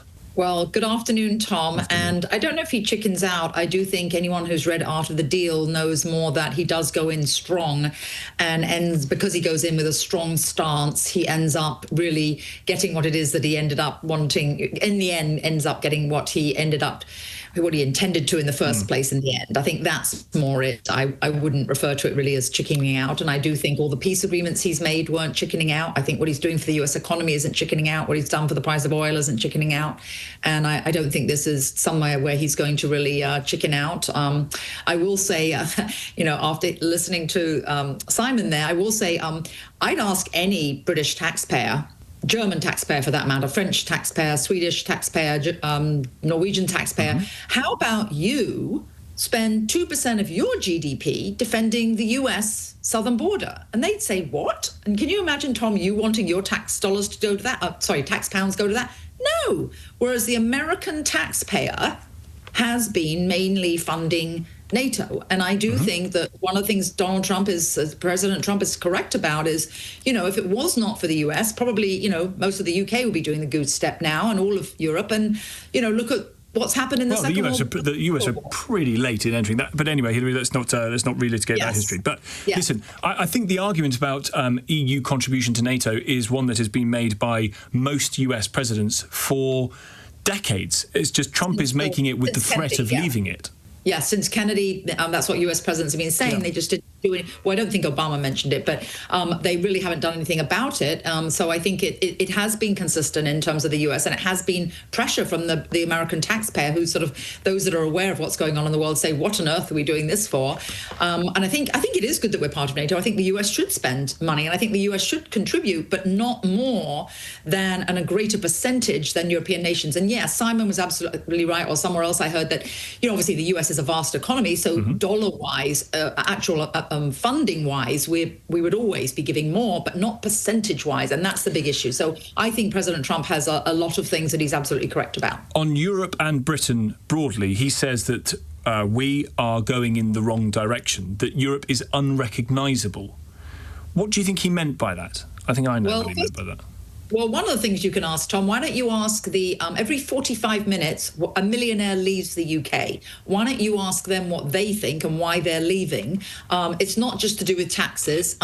It's probably to do with cultural norms, religious norms. I do know there's places where, obviously the amount of churches, which you don't seem to see in the mainstream media, that are burnt to the ground. I wonder who's burning those to the ground. This is in France, I think, in the main, is it, Hillary? Because I've not heard of that in the UK. Yes, and that hasn't been in the mainstream media. You're very well informed, Tom. Yes, and then there's the Christmas markets that were throughout Germany and Austria that, for the first time in centuries, had to be actually shut down and/or increased security. And then in France, the New Year. Is this a Zionist lunatic? Like, some random guy committed an act of violence, which was horrible, but he was a German citizen and he was an AfD voter. Like, the idea that this is like, I don't know what else to say, Eurocuck, but goddamn, the racism of Europeans, man, sometimes it catches you off guard. Year's celebration had to be cancelled because of security concerns. If you're in your own country, if you're French or German, I'm German and this is wrong. The dude who was in Germany was an Islamophobic psycho who said that Germany is too friendly to Muslims. Yeah, I thought he converted to atheism and was an AfD voter and was a German citizen. I guess it's whatever you're brown, you blame Islam for that, I guess. Or English or British, and you're in your own country and you can't have those traditions that you've had for centuries. What the fuck is she talking about? What the fuck are you talking about? There are Christmas markets. There were Christmas markets all over Vienna. They're all over Germany. What the hell are you talking about? Converted to atheism. You get my point. He became a apostate. Is European traditions relevant to those countries can no longer take place. Now, I have no problem with whether it's diversity, different religions. Actually, I'm not a deeply religious person. I'm somewhat agnostic. I really don't care. You can be, I mean, I grew up in England with Catholics killing Protestants and Protestants killing Catholics. And in the US, I don't think a lot of Americans know that, you know, the state of Maryland, where I live, was founded by Bloody Queen Mary, on the name of Bloody Queen Mary. And Virginia was named after Elizabeth I, you know, the Protestant queen. There's been these religious strifes for years. I really don't mind what religion someone is, but in the Quran, it's one of the few religions where it says, stone the infidel, kill the infidel. I think when you have another... What the fuck are they rambling about? Trump is literally talking about invading a European country. First of all, stoning is all over the Old Testament. Like, what are you talking about? That's why Jesus Christ has the famous moment where he says, he stops a stoning and he says, those without sin cast the first stone. And everybody's like, oh, wait, you're right. I'm a sinner too. That's the whole fucking point. They were stoning people like mad. The religion, and people come to your country that, one, don't want to assimilate, two, have a different religion that is belligerent, if not fatalistic, towards the native religion. I believe. This is so funny coming from a Christian. It's not even like, it's so funny to go back and look at history and see how Christians colonized the world and the way that they eagerly exterminated native religions all around the planet. I mean, Christianity, it's not native to Germany. Christianity was imposed on Germany, and it was done so via war. I mean, are you fucking insane? They imposed Catholicism on Germany through a war. This specific one was founded in Jerusalem after the Crusades, and then they brought him back, and they brought him back to Germany, and they literally ruled over the Baltics as a theocracy, imposing Catholicism. That's so funny, man. Look up the Christianization of Saxony. Yeah, exactly. I'm just using an example. It's like, come on. And I'm not having a conversation with Donald Trump, but from what I read, that is what he's referring to. And no matter what nation you are, who wants to say, I want my culture, my country's religion, and my mode of living obliterated? I don't think so. And you genuinely think that is being obliterated in the UK? Because from here, you know, we have our problems, so does America, but I don't think it's being obliterated.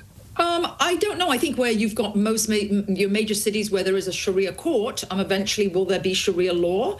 No. Is that something that the average English person wants to live under? If you tell me the average English person wants to live under Sharia law, then you're right. But common law is supreme to Sharia law. In every city in this country. At the moment, the problem with democracy, as Winston Churchill said, is a democracy is not a good form of government. It's just better than everything else tried. Once you get a majority, Tom, of voters in the majority who say, no, we want to vote for Sharia law, it will be Sharia law, not just a Sharia court, Tom. These Nazi fucks, like, man, why can't I get free speech? Why do I not have free speech? Please check the comments. Okay. Was that last lady Farge in disguise? Someone needs to boot Hillary Fordwich. What the fuck was that? What the fuck was that? President Trump standing before the world and putting it on notice. He's not backing off at all in terms of his ambition to take control of Greenland, but says it will be through negotiation. And just minutes ago, he wrapped up his much-anticipated speech at the World Economic Forum. He delivered his clearest statement yet that he will not use military force to seize the Danish territory, but reiterated his desire to take over Greenland. He also slammed the NATO military alliance and American allies, calling his demand for Greenland a, quote, small ask. We never asked for anything, and we never got anything. We probably won't get anything unless I decide to use excessive strength and force where we would be, frankly, unstoppable. I won't do that, okay? Now everyone's saying, oh, good. That's probably the biggest statement I made, because people thought I would use force. I don't have to use force. I don't want to use force. I won't use force. All the United States is asking for is a place called Greenland. We're covering all the angles of this very important developing story. CNN anchor and chief White House correspondent Caitlin Collins is on the scene for us in Davos. CNN international diplomatic editor Nick Robertson is in Greenland. Caitlin, let me start with you. The president spoke for more than an hour, and now he's been answering some questions. What stood out to you from the speech, and what is he going to do next? Well, Wolf, and I'm standing right outside the room where the president just spoke. These guests that are coming out behind me are people who were just listening to the president's speech here at Davos as he was addressing those at the Congress Center. So we'll see if there's anyone notable inside this group that is coming out to get their reaction to what they made of what President Trump had to say. But I think he kind of set the tone, Wolf, as soon as he got on stage, where he greeted not only his friends, but his enemies, and then moments later cut to the heart of something that has roiled this entire conference here in Davos, which were the president's comments yesterday when it came to Greenland. The president said today that he wants to immediately start negotiations to seek the U.S. acquisition of Greenland, but he also made his clearest statements yet, Wolf, saying that the United States, he does not plan to take Greenland using military force to do so. Now, of course, that is something that's been raised. The president was saying that if the United States wanted to, they could, and he also invoked the relationship between Denmark and the United States in the 1940s, amid World War II, when the United States was putting bases on Greenland as Denmark was occupied by the Nazis. And the president was basically citing that as a reason why he believes the United States has rights to Greenland, as he was making the case for why the United States should have it. I'll tell you, Wolf, there was a little bit of laughter in the room at some point as the president's remarks first got underway. That all changed, though, after he started to... The United States can't maintain 7 different wars while also stoking civil war. I mean, obviously, my general position on all this is I don't think Americans have the taste for civil strife. You know, like I don't think Americans really, our lives, we're not in the position where we're ready to like fight and die for shit, right? Like this is all a lot of keyboard warrior shit. All right. And Donald Trump is changing those conditions by sending in his little nerdy fascist door to door. And that is when the civil strife could actually start to take off, because if you're actually showing up at people's doors, if you're doing this type of shit, you're gonna get slapped back. How China built an airport with a high-speed rail station in it? Yeah, I know. We could never delve into the Greenland territory. Then he also ripped NATO and said that the United States has only used NATO to protect European countries from the Soviet Union, now from Russia. He also was highly critical of one of the United States' top allies, Canada, criticizing the Prime Minister, Mark Carney, for his speech that he gave, basically saying that they need to make themselves independent from the United States. He said that Canada only has its lives because of the United States. And so obviously a lot of loaded remarks there from President Trump as he was addressing these world leaders who were gathered here, and a lot of the policymakers who were here, and the president naming some of them specifically there, Wolf. Yeah, I've heard a lot of speeches from American presidents at this World Economic Forum in Davos. I've never heard an American president specifically blast individual NATO allied leaders by name. Emmanuel Macron of France, for example, Mark Carney of Canada, among others. He really went off against them. And he also went off at NATO, saying NATO has never really done anything for the United States. The United States has always been treated unfairly by NATO. And then he said Denmark cannot really ensure the security of Greenland because it simply can't. He was very critical of all these NATO allies. I've never heard a president speak at Davos along those kinds of lines. It was pretty significant, Pamela. And it was. And of course, he didn't mention the fact that the only time Article 5 was invoked was after 9/11 and the war on terror. And many of these countries, including Denmark, sent their soldiers in to fight, right? To fight on behalf of the American states in the war on terror in places like Afghanistan. In fact, Denmark lost. When does the rest of the world decide it's time to cripple the United States economically? Well, the answer is, of course, when it becomes unavoidable that the United States is impinging on their territorial integrity, right? The Europeans are willing to give up a lot, but they're probably not willing to actually hand over the title deeds. I don't know, though. They are super cucks. This is the first time where I could go either way in a while, because every time I'm like, there's no way the Europeans will give their territory. I just think about all the European leaders, and they're such cucks. They're such fucking losers. There's not one person there that has self-respect. And they're all American puppet people. I don't know, man. I don't know. I think they're going to sell Greenland.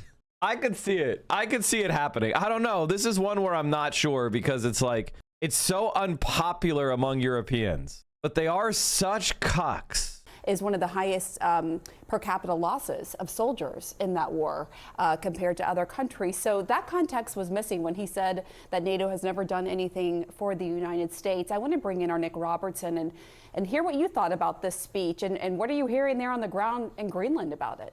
Yeah, there's a lot to break down in there, isn't there? Because on the one hand, he's saying to the people of Greenland, I'm not going to invade you and take you by force. And I've talked to people here and they say, okay, that's something, but can we really trust this US president? I think trust is low there. But he's still saying a thing that all the people of Greenland, or the vast, vast majority, are absolutely opposed to. He still wants to take control of Greenland. Immediate negotiations is what he's talking about. People here don't want that. So they're still living with a very real threat of something happening that is against their wishes.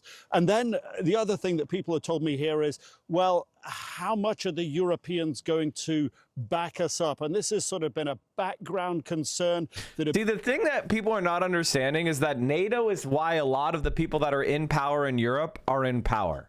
NATO interferes in, and America interferes in the domestic politics of European countries. They're not really democracy. They're flawed democracies because the United States is consistently interfering in your country's domestic affairs. Any kind of left-wing party in European countries is severely propagandized against and attacked by the United States. Every single American embassy is a spy agency, and it's being used to monitor European domestic politics. So the guys in power now, like Keir Starmer, is in power because he is a puppet of the United States. He represents a compatible version of the center left for American power. So the moment you throw out American power, the moment you start to check America, well, then the institutional strength of the center left and center right in Europe starts to collapse, because your own domestic politics, free from American interference, will start to happen. And you might actually get some actual left-wingers. You might get some people that are anti-NATO or anti-European Union. And all of those are institutions that prop up American hegemony. So that's the contradiction, is like the people in power now are there because of American interference. So are they going to undermine the foundations of their own power over Greenland? That's where it's like, no, I don't think they will. Been sort of put to one side, if you will, because the support coming from Europe had been very, very strong. But people here have listened, as we all have, to the president berate Europe as a whole, that it's going backwards, that it can't be anything without the United States, essentially saying, Europe, you really are going to have to roll with me on this. Berating, as we've been saying, individual leaders, Emmanuel Macron, by the way, who has asked for NATO to step up its military training here around Greenland, involving the warship behind me here, as part of a signal and a show of how NATO can provide security around Greenland, that it doesn't have to be owned by President Trump to do that. So this really sort of gives people here in Greenland cause for concern, because their strongest allies are being berated and belittled by President Trump. And that says to them, well, are they going to stand up against that? And so far, Nick, we understand. hold on for a second. President Trump is answering some questions from the news media there. I want to listen in. Well, we have seen the numbers, we've seen the records, and it is taking place. Mr. President, what do you think of Macron's proposal and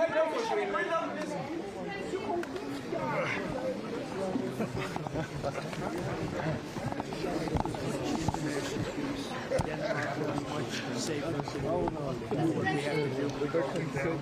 If they don't do it, we'll never have international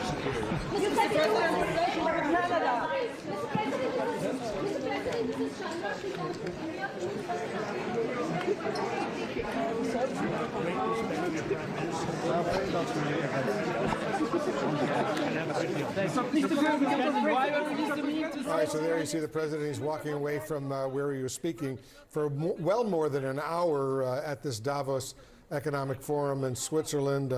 Now he's moving on. Caitlin Collins, we heard from her, Nick Robertson. Christian Amanpour is with us as well, our chief international anchor. Christian, what was the most notable thing that you heard in this speech by the president? Well, Wolf, as you've all said, you know, this was an hour and 12 minutes just about of the usual sort of Trumpian discourse, on script, off script, talking about all sorts of different things. But clearly, as we all know, the biggest sigh of relief would have come after he made that statement that you've all read out, that I don't want to use force, I don't have to use force, I won't use force. So the immediate threat of a blue on blue, in my words, war in Europe, i.e. NATO against NATO over Greenland, appears to have been put aside for the moment by President Trump. Now, the next thing is there going to be an economic war, because when he says, I want to start discussions with all our partners immediately on the acquisition. I'm like actually kind of shocked that the economy hasn't crashed. It's fucking wild. How has the economy not crashed? I mean, you could really tell that the animal spirits is the most dominant part of the economy, because it's just like, what's the argument? Oh no, what the fuck? Oh, my camera turned off for some reason. I don't know why that happened, chat. Weird. Okay, we're back. I don't know why the camera turned off.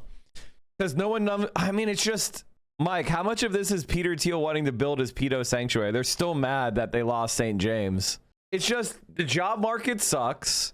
Young people are not able to find jobs. Prices are high. Interest rates are going up. It's like there's just speculative bubbles in everything.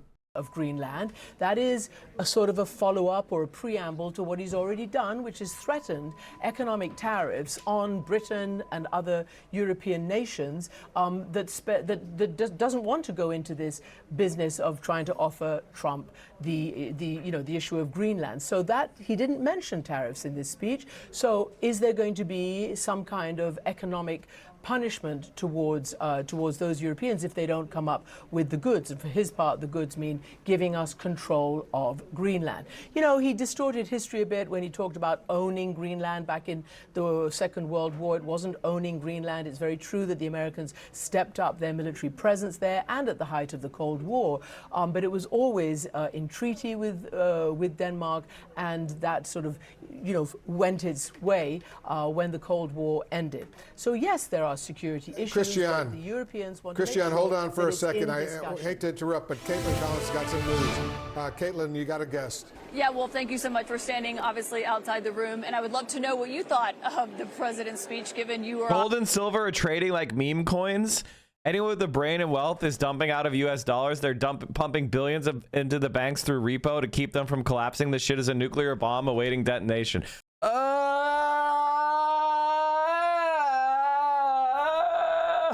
I mean, I agree with you, but the problem that I have is I don't really have any faith in Europe either. Like, Europe is not doing good either. Obviously, a very prominent U.S. Policymaker. And what did you make of hearing it from the U.S. perspective, given so many of the European friends that are in the room? Well, I think it was a classic Trump performance. I would hate to be the fact checker that had to go through that speech. But I think there was one element of the speech that I would interpret as a positive. I think perhaps because of the stock market's reaction yesterday, he appeared to back down from his previous threat to use military force to acquire Greenland. And if I'm interpreting that correctly, I think that's a good thing. It was, of course, crazy that he would do such a thing in the first place, but I think he backed down, and that's good. Mike vindicated? Me to believe that Gavin Newsom is the Democratic frontrunner for the 2028 election. Gavin Newsom, who destroyed homeless encampments, who dated a 19-year-old when he was 40, who went on Charlie Kirk's podcast and talked about how much his sons loved Charlie Kirk, and now is on Ben Shapiro's podcast guzzling ICE agent dick. The Democratic Party wants me to believe that this is our frontrunner. They're going to have to knock me out and drug me to put me in a polling booth. They're going to have to roofie me, shove me in a polling booth, and put a gun to my head. Are you serious? If the Democratic Party wants me to believe... They'll be like, all right, get the roofie drones out. We've got to roofie everybody. We need that Zionist Gavin Newsom. Discuss the plan for pedo Greenland. Oh, this definitely looks like something I want to watch. I prefer my conspiracy videos to have red cables connecting different pictures of people. I don't like whiteboard conspiracy videos. I'm an old school guy. Give me the red twine or nothing. If there's not at least some red twine, I'm not watching it. Wait, Adam Friedland? Oh my God. Oh God. Oh God. You read a lot of speech. Yeah. Can I ask you a question? Sure. And this is not political. Like, was Hitler good? Like, I don't know German, so. I did not spend a lot of time with Hitler's speeches. The chops. Like, Bill Cosby was a great comic. I'll say it. Was Hitler? You know, I just haven't listened to enough of it. I mean, I presume. Yeah. There was some charisma there. Did Hitler do like a yes we can? This is actually. Where do you? I mean, yeah, he did. It's called Hail Victory. Hail Hitler. Yeah, that was the yes we can of Germany. Stand in the GOAT debate. Okay, so this is. Do you think Hitler or Martin Luther King? Where are you?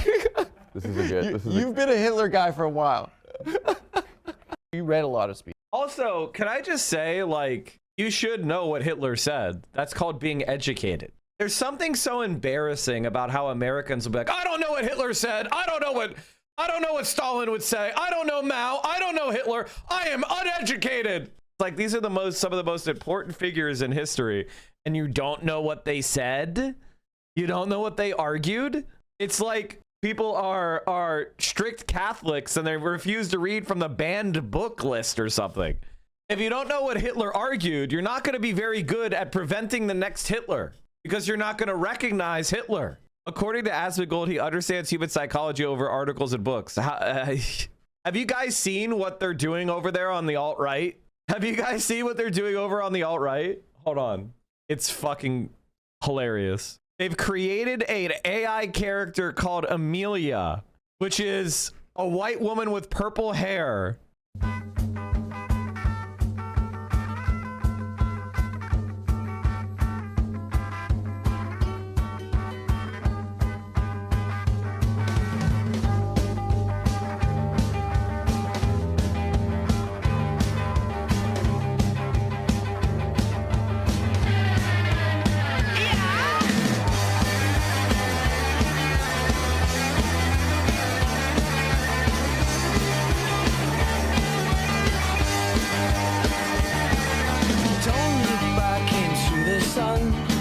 Now you know that the time is come, and they said it would never come for you. Oh my friends, you haven't changed. You're king rough and What I would say is, like, they can't even get female alt-right influencers anymore. They now are making just AI slop. What can he even say, chat? What can he even say? All right, chat, I need to have some sort of China video. I need to have a China react. I need a China react. Oh, the deprogrammed boys just delivered for me. Hi, everyone. Hugo here, one of the co-hosts of the show. They just delivered for me, chat. How China's do-nothing-win foreign policy actually works. Thank you, deprogrammed boys. Here's the thing. China is doing a lot. This is why this is wrong, right? China is doing a lot. It's called building up your own country. Instead of spending trillions of dollars on foreign wars to nowhere, they build up their own fucking country. Hi, everyone. Hugo here, one of the co-hosts of the show. What you're about to watch is a highlight from one of our most recent episodes.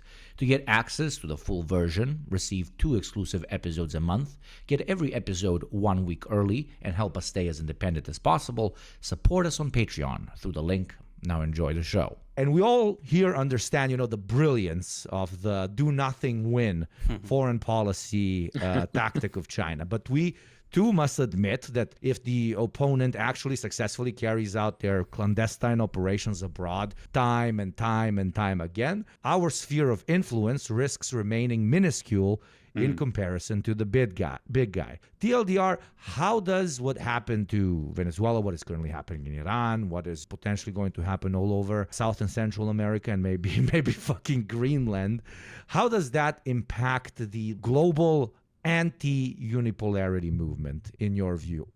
Anti-unipolarity movement. So the multipolarity movement. Oh my God! Yeah, Come on, I wanted to make it complicado. Yeah. No, yeah, you made it. So I had the honor of participating in a couple of party events in China with the Chinese Communist Party, and I was actually one of the few guests that was allowed to ask questions in the front row without going through previous screening.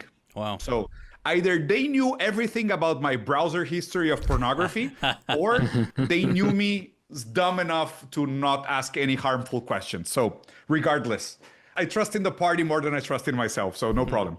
So I asked a question to one of he was the, how do you say, the chancellor of foreign politics for the Chinese Communist Party to Latin America. And my question was slightly in the same direction. So China has this policy of doing nothing and winning, the no intervention policy, right? So I said, okay, so I understand China has this no intervention policy because you come from a basis that every country has a level of sovereignty to make their own choices. So you're observing from abroad sovereign countries making choices about their concrete material reality. So I said, but I don't think most of these countries have sovereignty. They are more like occupied colonies in different modes and in different levels. Exactly. So they're not really freely choosing what to do and who to trade or who to ally with. And the response was, to my surprise, very profound. The response I got was very different from what I wanted, because I wanted something like, fuck yeah, let's go intervene and Star Wars in the global south everywhere. Bomb Tel Aviv. Yeah, you know, like, no, they were much more like, what a country learns in the process of becoming sovereign cannot be avoided. The process of... See, that's kind of the nature of Chinese political philosophy these days, which is you can't skip steps. We've wanted to skip steps. We've tried skipping steps, but you can't skip steps. And I feel the same way about America. I want to have a socialist America, but we're not going to be able to just jump there. We're not going to be able to skip steps. Regular people have to go through every single procedure. They have to file every appeal. They have to vote in every election. They have to see their efforts at reform frustrated and blocked. They must have their material conditions worsen, because an escalation, confrontation, most human beings are hardwired to avoid it. It makes sense, of course. It's weird to want to fight over everything. We are an inherently cooperative species. So in order for people to rile themselves up to the point where they're ready to fight, where they're ready to throw out the status quo, they have to come to the conclusion that the status quo has run its course. Now, I might be able to intellectually look at the situation. I may analyze it. I may make strong, persuasive arguments. Actually fighting back, that takes a level of commitment that words alone are not going to give us. Isn't that accelerationism? That's the opposite of accelerationism. The opposite of accelerationism is what I just said. Accelerationism is like, I'm going to take actions to make things worse. Therefore, it's going to bring, rush along the rupture.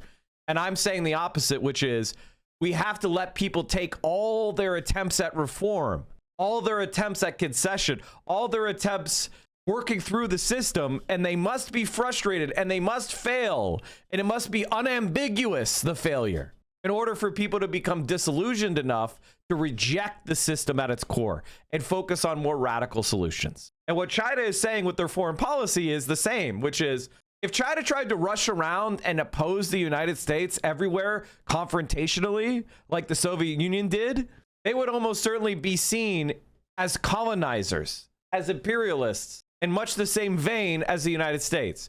In order for China to really supersede the United States, it has to do so mutual benefit, soft power, and strength. It cannot do so by intervening and imposing its way of looking at the world on other societies and cultures. They have to evolve and grow in their direction organically so that there is strength to it. Reaching sovereignty, it's not a skippable historical process. That was very profound. It's very Tao, very much in line with Confucianism, with Chinese legalism, and very much in line with dialectical materialism as well. We cannot be dirty French accelerationists. Yes. There's no such thing for accelerationism. Historical processes need to happen. You cannot give somebody their freedom. This is historically it's blown back.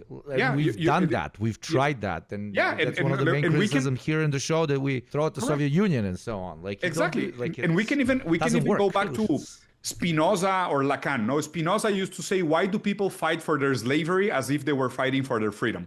And then Lacan added to that sentence, Jacques Lacan, the psychologist from France, he said, every revolution, it's about a slave searching for a new master. and they always find it. And you know, this is the issue. When a slave fights for a new master, they will find a new master. But sovereignty is not about submitting to a new master. Unsubmission, unsubordination. There's a very good book about founding unsubordination from an Argentinian philosopher called Marcelo Gullo. And he studies the processes of how countries became sovereign. So in that sense, what is happening right now is that what we're seeing is very old law about power against liberal politics. Is that the only true power is, at the moment, the power of violence, the power of bombs, in order to exert some sort of sovereignty. The purely aesthetic declarations of human rights, international law, UN, NATO, they're unshown their true colors as mechanisms put in place by the powerful to keep the powerful in place.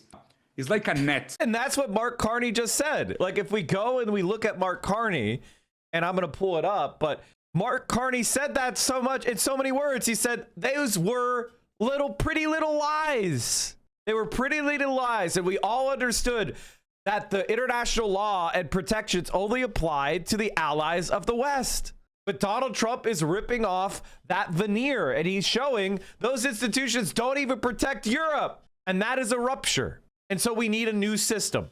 You cannot depend upon the United States to continue to be fair towards its so-called allies. And I think that process, that's why we call for multipolarity, because we're basically we want powers to have to compete with each other for the middle powers. And that's how you establish international institutions. If there is no power that is so strong that they can dominate the rest and therefore become exploitative, but they're rather balanced by each other, middle powers can work the refs and build international institutions that then apply to everyone equally. That is the future that we are all looking for. And and that is why socialism is superior to liberalism, because socialism studies power. Liberalism studies ideas. Liberalism basically buys the bullshit, whereas socialism says, I don't buy the bullshit unless I can see how the structures of power operate. Do we really want to create more Belgiums, though? Nothing but Belgiums. Every country is Belgium. That only catches the small flies, but the spider is always free to move around. This is international politics 101, and this is international law 101. The UN doesn't give a shit about the genocide of the Palestinian people because Netanyahu can do whatever he wants. Trump can kidnap a sitting president with absolutely no repercussions. Russia can move cargo ships from one continent to another, even ongoing embargoes, they don't really care. The law, it's only there for the small flies. The spiders don't give a fuck about law. So in that sense, I think this is a very interesting historical process. Beyond the fact that the world is moving towards, according to me, an unstoppable multilateralism, because the weakness of the US is showing everywhere.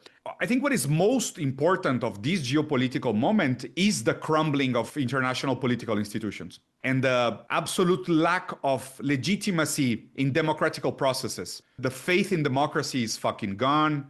The faith in international institutions is gone. The faith in Pax Americana is gone.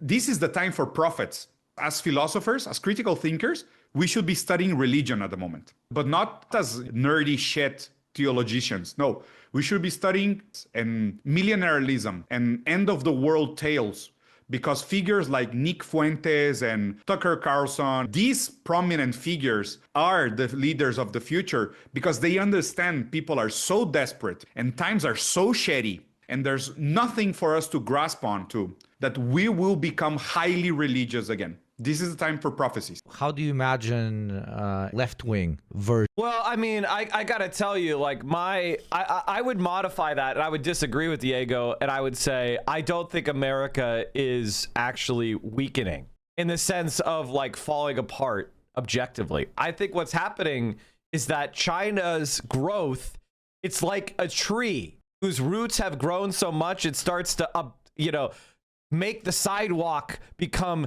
unlevel. It lifts up the structural members. It can no longer be kept down. Its structural growth is so much that it's obvious to everyone, and everything is being perturbed. And the United States, its position of preeminence is being perturbed. And so those international institutions are no longer trustworthy to remain 100% as American puppets, because the rise of China is creating an alternative pole for a lot of those international institutions. They're no longer just servants of the US. So it's not that America has collapsed, it's that its relative power has declined. Its absolute power is the same, but its relative power to China has declined. And China is going to countries like Brazil, like Mexico, and saying, you are world powers, you are regional powers, and we have a method to help you develop. Politicians like Lula, politicians like Claudia Sheinbaum, they're interested. Now, they're not completely throwing themselves in with China. They understand that the United States is still a very important regional power, world power, and they can only tread so far, they can only triangulate so much. But the United States and its position of preeminence is under threat because of politicians like Claudia Sheinbaum, right? Who are saying, we're going to take in that Chinese investment. We're going to have our own independent foreign policy. We're going to raise the standard of living of our own people. We're going to throw off the shackles of American exploitation. That is what's changing. It's not necessarily that the U.S. has weakened. And the reason why I say this, it's very important that you do not cope. The worst, I don't want you to become dumb fuck bad empanadas, okay? Bad empanada doesn't like America because it's evil.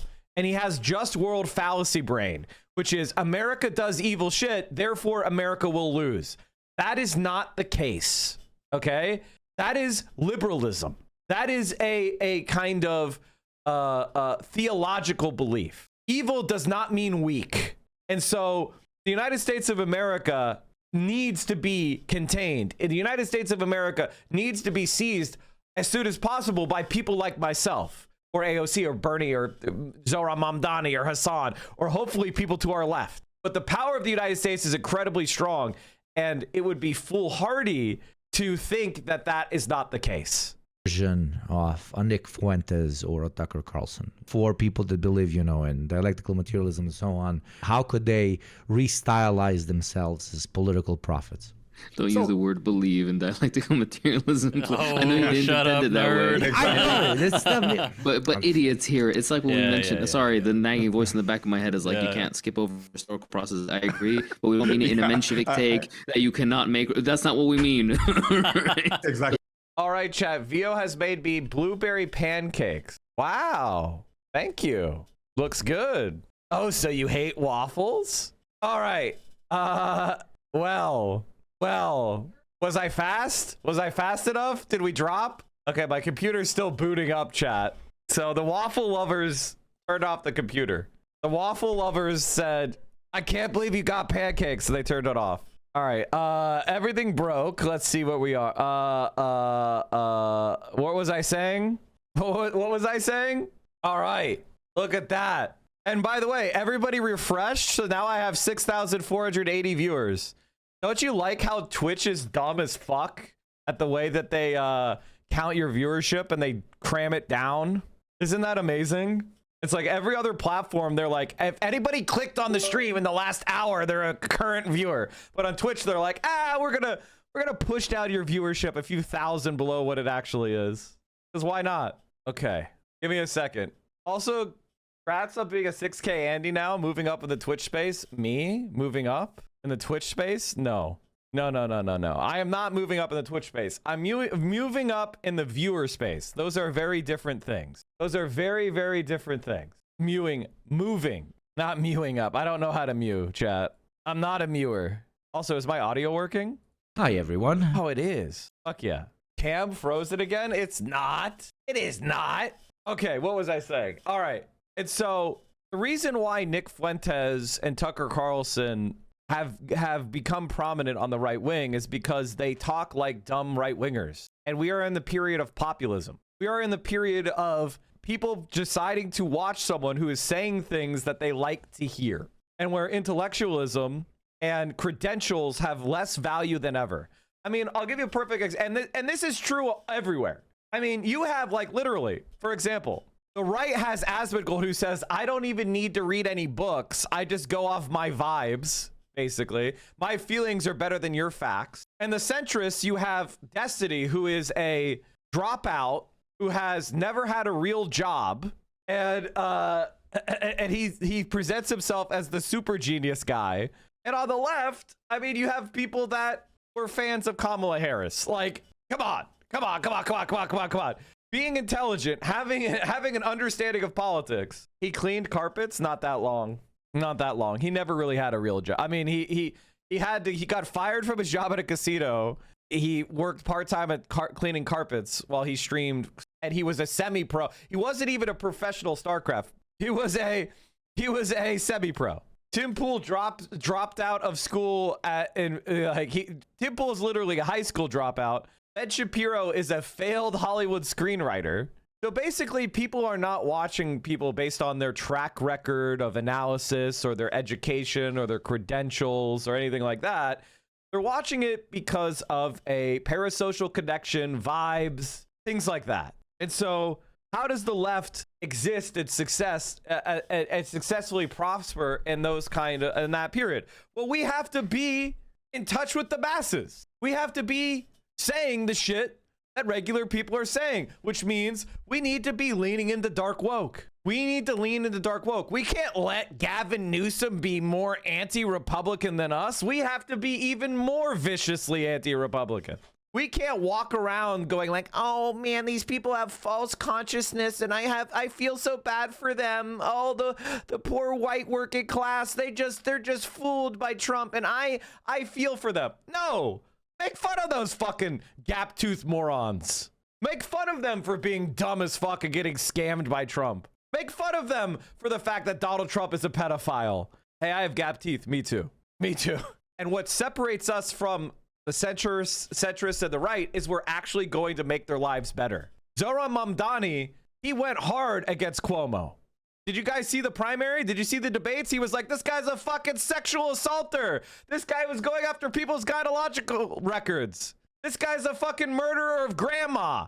And then he said, I'm going to do free childcare. That's what people don't want to know. That's what people are missing about Zoran Mamdani. It's not just that he had the affordability agenda. He was also kind of mean. He called out people. He attacked people. And that's what we need to do as the left. We have to go after them viciously. You saw me doing it earlier when people were saying how they liked Gavin Newsom. And what if it's Gavin Newsom versus blah, blah, blah, blah. If it's Gavin Newsom versus whatever, whoever else, I say detonate the country. That's what I say. I say protest. I say, that's what I say. If it's Gavin Newsom versus a fascist, it's fascist v fascist, election number 4 in a row. I don't give a fuck. He didn't say, I don't want to talk anymore about his damn sex offender charges. Exactly. He didn't say, I'm tired of talking about the damn emails.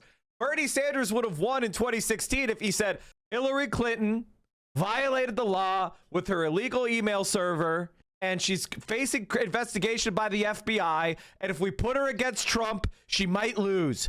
He should have done that. He should have said, it's too risky to nominate Clinton. She's under investigation. He should have went all in.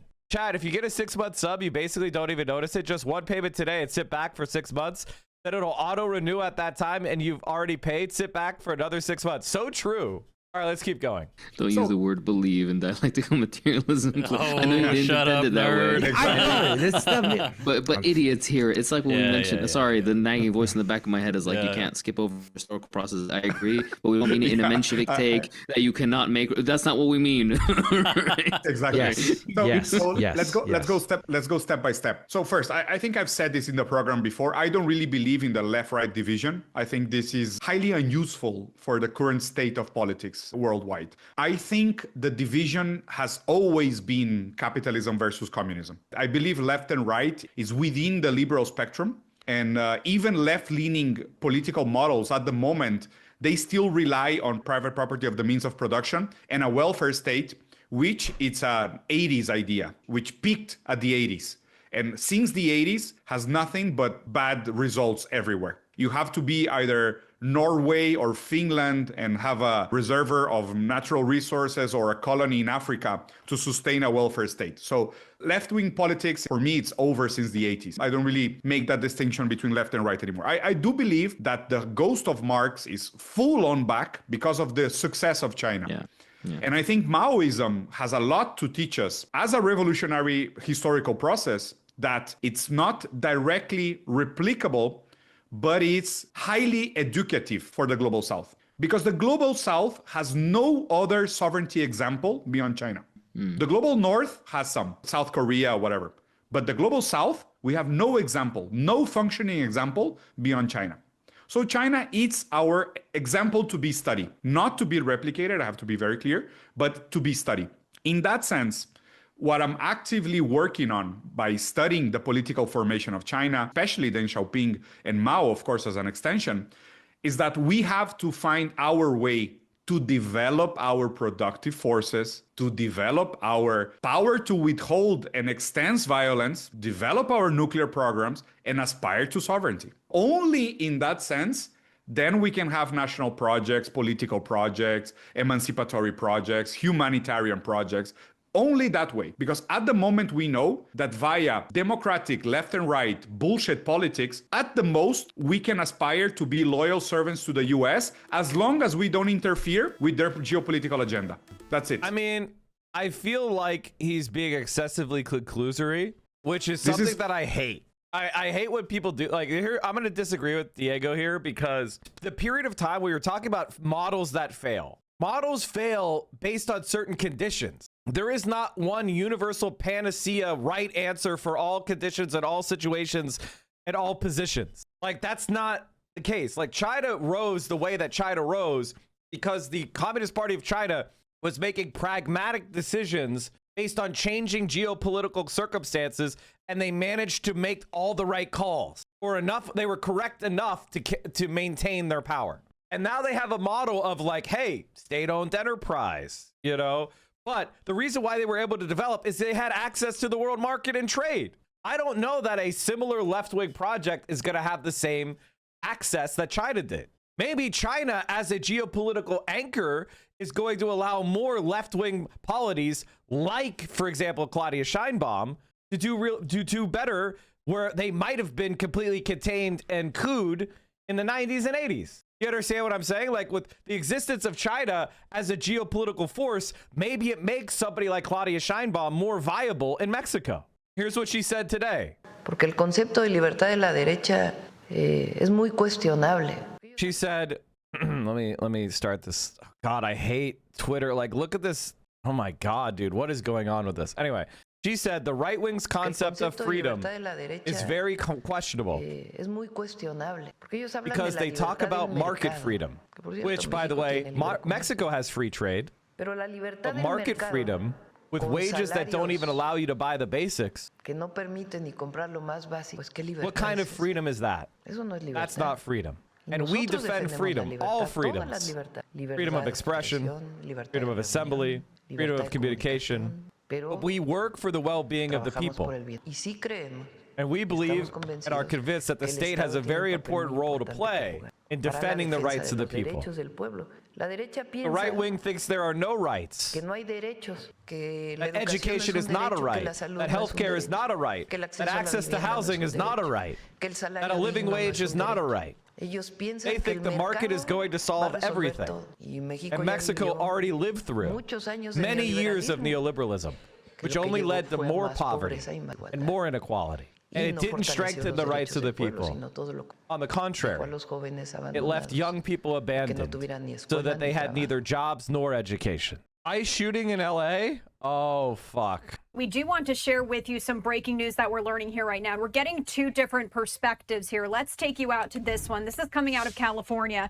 As we're learning, an investigation is underway into a shooting involving a federal agent during an immigration enforcement operation. This all taking place in Los Angeles County. This happened around 7:20 a.m. in the Willowbrook area. That's according to the Sheriff's Department. Officials told Fox 11 a DHS task force was conducting an operation in pursuit of a car that ended up crashing. And we can see just moments ago there that what is most likely that car.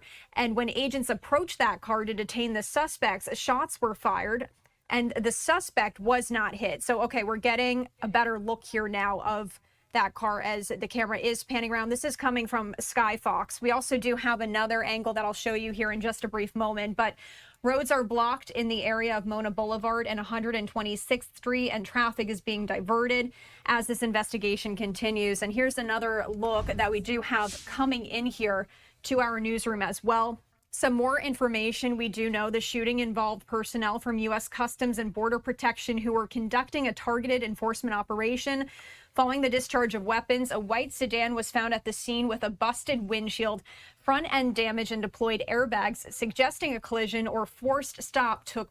While federal involvement has been confirmed, authorities have not yet released the specific details of what led to the shooting or how many rounds were fired. It remains unclear if the suspects were armed or if the damage to the white sedan was a result of the enforcement tactic or an attempted flight.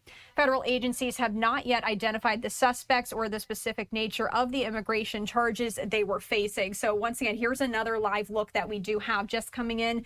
This investigation has been handed over now to federal authorities who will conduct an internal review of the discharge of service weapons. Further details are expected to be released by U.S. Customs and Border Protection or the Department of Homeland Security as the booking process for the suspects is completed. So if you are just tuning in, we're learning this breaking news that this investigation now underway into a shooting involving a federal agent during an immigration enforcement operation.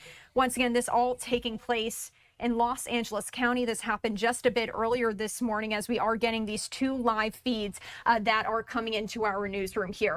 I'm still looking into the situation, chat. Questions being raised this afternoon about the TikToker from Los Angeles shot by an immigration agent. This was during an arrest back in October. NBC4 just obtained new video today of that confrontation, but a warning, it may be disturbing for you to watch.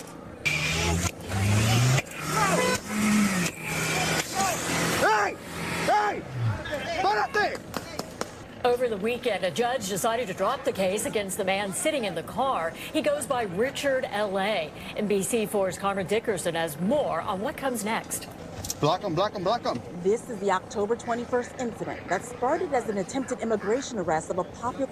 All right, I'm trying to figure out the exact situation, chat. I honestly expect it, you know, as I said this earlier this week, I said that I do expect that Los Angeles and New York will get the same kind of treatment that Minnesota is getting right now. That's taking place in your neighborhood. I'm not even sure. Not even sure what's going on. Did you guys hear anything this morning? I did. Thank you very much, sir. Appreciate it. That was me trying to talk to someone that was allowed in a few minutes ago past the yellow tape, and then walking out. He was walking out with his daughter who's going to school right now. So we could see, like I mentioned, just more officers kind of just walking into the crime scene or into the area that's been blocked off here. Can someone tell me why you need to be in desert camo?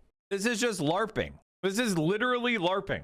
It's like the purpose of camouflage is that you have concealment from an enemy. Military. What's the purpose of walking around an urban neighborhood in camo? Like, it's fucking cringe. Wear a fucking uniform. And we, once again, I see officers, federal agents here on the ground. Some of them still have kind of their weapons out. You see California Highway Patrol kind of at the center of the scene as well. And then sheriff's officers here controlling traffic. But I can tell you that Mona Boulevard remains open. People are driving by. So everything is contained or appears to be contained to this one street, 126th Street here in Compton. We do see one car on the scene that has. Like, what the fuck is this? I got my Adidas tracksuit and my mask. Bro, I don't, you know, as a fellow schnoz haver, you're not concealing your identity with that, okay? Like, people are going to recognize that schnoz from a mile away. Listen, I suffer from the same condition. I get it. You know, if somebody gets a profile shot on this schnozzole, I'm cooked, okay? Like, I get it. I get it. Front end damage and also appears to have been involved in a possible chase. Yes, Philip? David, let me give you some new information. I'm a combat veteran, and I would love to break down how cringe and unnecessary this stuff is. It's incredibly cringe to be in unbloused camo. Like, that's the other cringe. It's like, this guy has combat boots on and unbloused pants. It's like, bro, you're LARPing so fucking hard, it's embarrassing. Here, according to the Century Station Sheriff. So this is, you're on the scene. They've not talked to you, but I can tell you that according to them, at 7:25 this morning, Border Patrol informed the Sheriff Department they were doing an operation near 126th and Mona. Shortly after that, and it appears that's what the chase involved, but a shooting involving a federal agent did occur. No one was hit by the gunfire. All suspects have been detained and officers accounted for. So that is from the Century Sheriff's Station, that a shooting involving a federal agent did occur. No one was hit by the... So they were blasting like crazy and no one got shot and they got arrested? Like, what? Then why did they shoot? Ah, look who's here, the happy couple. Hi, everybody. This is Green. Oh, my baby. Hi, Mom. Victor, my boy. How you doing? Okay, so this is our friend Richard Lewis. Thank you for your service, bro. Oh, thank you. Thank you. And our neighbors Leslie and John. What a hero you are. Thank you for your service. Oh, thank you. The real heroes are still there, but I appreciate it. Thank you for your service. Thank you. Yeah, grateful nation. And this is our friend Larry. Hey, nice to meet you.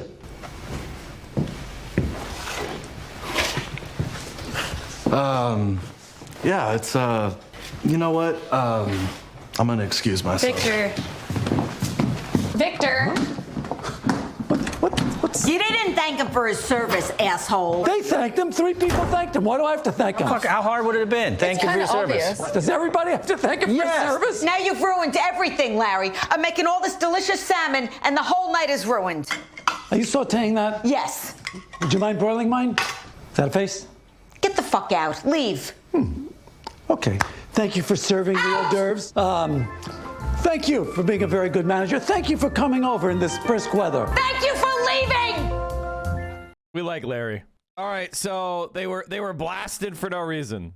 This is the best case scenario for functioning democracies around the world, not to step on the toes of a bigger potency. Thank you for watching. All right, Caroline uses the image of ice thinking it's Greenland. Holy stupidity. No, he didn't, Libby. His written remarks referred to Greenland as a piece of ice because that's what it is. You're the only one mixing up anything here. He said Iceland. He literally said Iceland. They're not there for us on Iceland, that I can tell you. I mean, our stock market took the first dip yesterday because of Iceland. So Iceland's already cost us a lot of money. But that dip is peanuts compared to what it's gone up. And we don't know that they'd be there for us. I don't know. I'm not convinced that Trump knows the difference between Greenland and Iceland. I'm not convinced. Okay, Chad, it looks like, you know, we'll keep an eye on this, but if it seems like nobody was shot, they were just blasting in the neighborhood.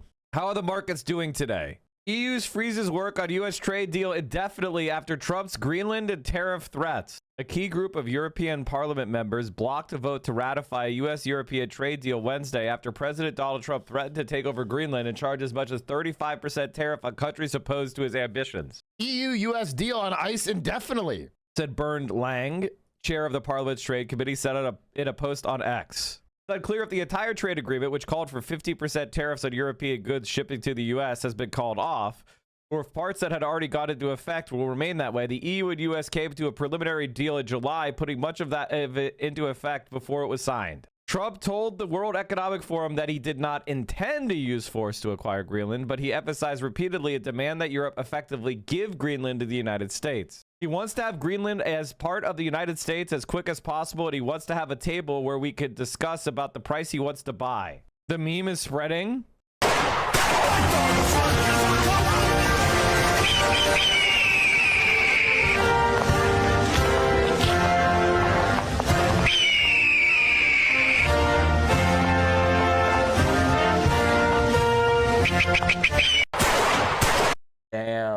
Damn. I mean, like, part of me wants to be like fired up about this and say how it's wrong and you shouldn't make fun of people that are suffering from addiction, but the reality is, like, no, it's honestly true.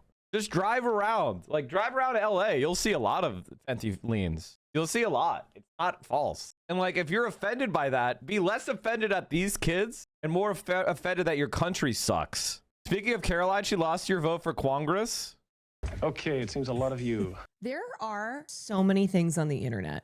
Max Headroom, I've never heard of that in my life.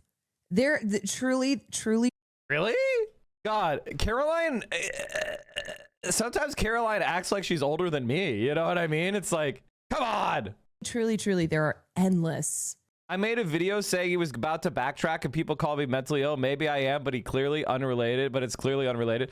Miguel explained. As much as 35% tariff on countries opposed to his ambitions. EU-US deal on ice indefinitely. Said Bernd Lang. Yeah, well, you know, we just do our thing. Caroline for Congress. I mean, it's gonna happen eventually, chat. Why is everyone becoming Chinese?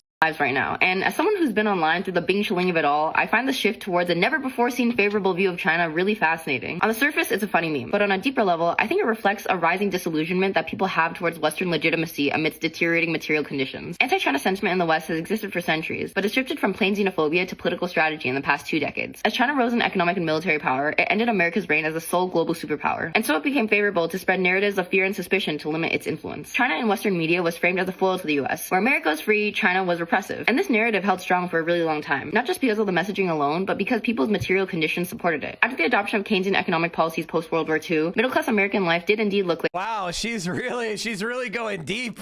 Like upward mobility. And in the 2010s, Obama-era millennial woke also helped support this whole America land of the free thing. But as we know, this hasn't been the case for a while now. And in the Big 26, people are fed up with the narrative of Western supremacy as people are living lives that directly contradict this ideal. Values that are supposed to signal Western supremacy, like freedom, prosperity, democracy, are falling apart in front of our eyes. So when that same state tells you that China lacks freedom or privacy, people are gonna call bullshit, because it's like, okay girl, the call's coming from inside the house. This collapse of a prevailing paradigm as fueled by a contradiction between ideology and material reality is an example of what Marx and Engels called historical materialism. According to them, the nature of individuals depends on the material conditions determining their production. Essentially, historical materialism argues that ideology is not formed in a vacuum, but rather shaped by our material reality. So, from the shift in material conditions, a newfound skepticism emerges. This then sets the stage for what I believe is a critical juncture, the TikTok ban. Up until this point, China was something that people learned about through Western media, filtered through Western geopolitical interests, since the Great Firewall generally blocked Chinese media from circulating outwards. But in January 2025, when American users began migrating to Red Note in fear of TikTok getting banned, for the first time, they're exposed to China through the lens of real lived experiences of actual Chinese people. And this shattered the West narrative monopoly as people were seeing a different China than what they've been told. Affordable food, accessible public transit, community, and much more. And so all this culminates in everyone getting more Chinese. Gramsci once wrote that the crisis consists precisely in the fact that the old is dying and the new cannot be born. And that's what's happening with these memes. They represent an ironic expression of disillusionment that fills the vacuum left by a loss of faith in Western institutions. People aren't suddenly becoming pro-China, but they are becoming anti-America. And with no visible alternative, in classic Gen Z fashion, people turn to humor.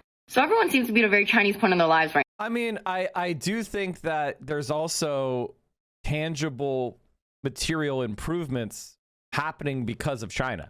So it's not just that people are becoming anti-America. They can see what China's doing and they can go, oh, they're actually succeeding. You want to be American. Oh, 新年快乐. Oh, thank you. What's your New Year's resolution? 我想更加美国人一点. Oh, really? How are you going to do that? Howdy. God bless America. Ford Mustang. Super Bowl. What the heck? What the hell is a kilometer?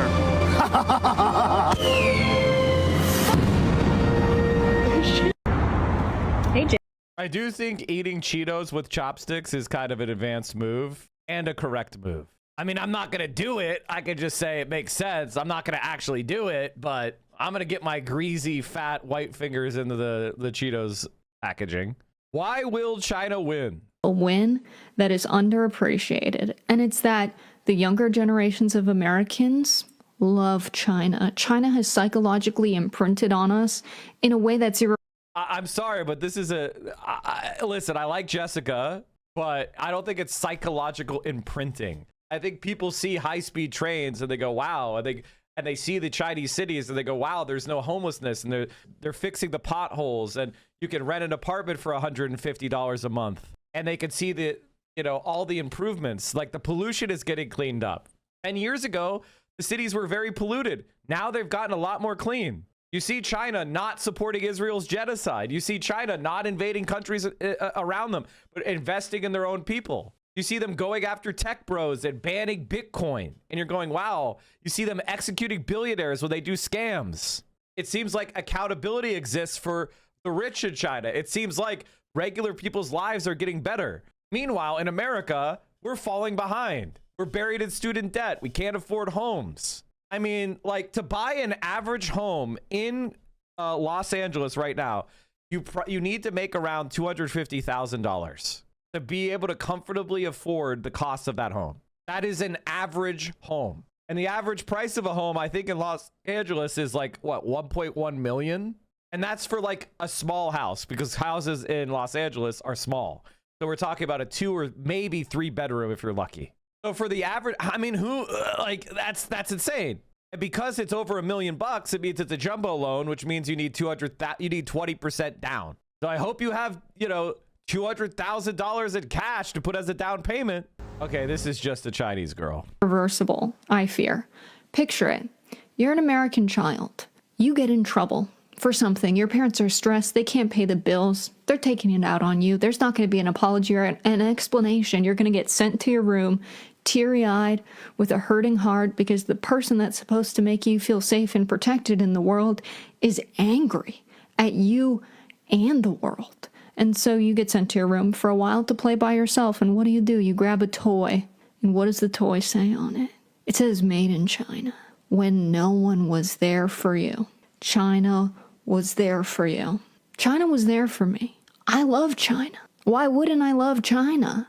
I have nothing but positive associations with China deeply ingrained in my psyche. So you can imagine when I started hearing China's going to become the world power, China's on the rise, all of this stuff. When you grow up, China's going to be so important.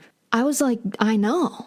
China's everything. To me, they've made everything I love and enjoy. So I'm not sure if we're ever going to be able to tell the American children that China's bad. I mean, okay, let me just say, Americans have always had no problem taking slave labor products and consuming them and thinking they were superior. Like, you know what I mean? Like, I get what she's trying to say, but I don't think China's doing well because they're making cheap plastic crap. I don't know if you guys saw, chat, but the Chinese space station got hit with orbital debris. And because they were hit by space junk, their escape capsule was damaged. So they were inside their space station without a safe means of exiting. This morning, a waiting game in outer space. China's Shenzhou 20 manned space mission postponing its return to Earth indefinitely after their spacecraft was hit by what Chinese officials called a small piece of orbital debris. China's space agency saying in a statement that safety checks are underway, but that they'll hold off on their return, which was scheduled for Wednesday. The 3-man crew just finished a 6-month rotation aboard the Tiangong space station.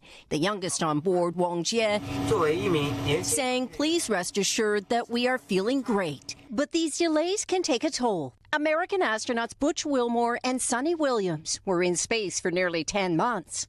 The NASA astronauts who came back in March, reflecting on their return to Earth on the Today Show in April. Gravity makes you tired. It was just really nice to lay down in a bed. We hadn't done that for many months. On this mission, the Chinese crew were preparing to hand over the controls, happily greeting their replacements, even sharing chicken wings and steak in a newly delivered oven. Which we cannot do. We cannot do that. So they were having actual buffalo wings and steak. We can't do that in the International Space Station, by the way. Commander Zhonglu promising to make the Chinese space station, quote, the most suitable paradise in the universe. But here on Earth, Chinese teams are now working to get the astronauts back, running drills in the desert in Inner Mongolia.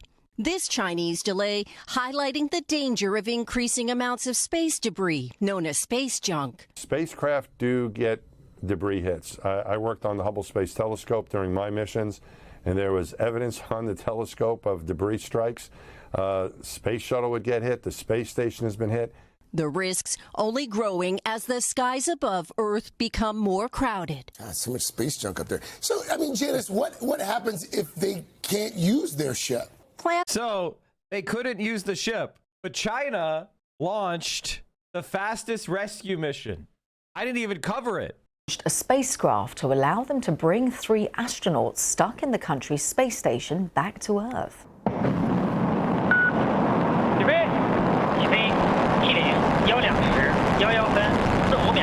The The unmanned Shenzhou 22 wasn't supposed to be launched until next April, but the crew on the Tiangong space station currently have no way of returning home if there was an emergency, because an earlier launch vehicle was declared unfit to fly after its window was cracked by suspected space debris.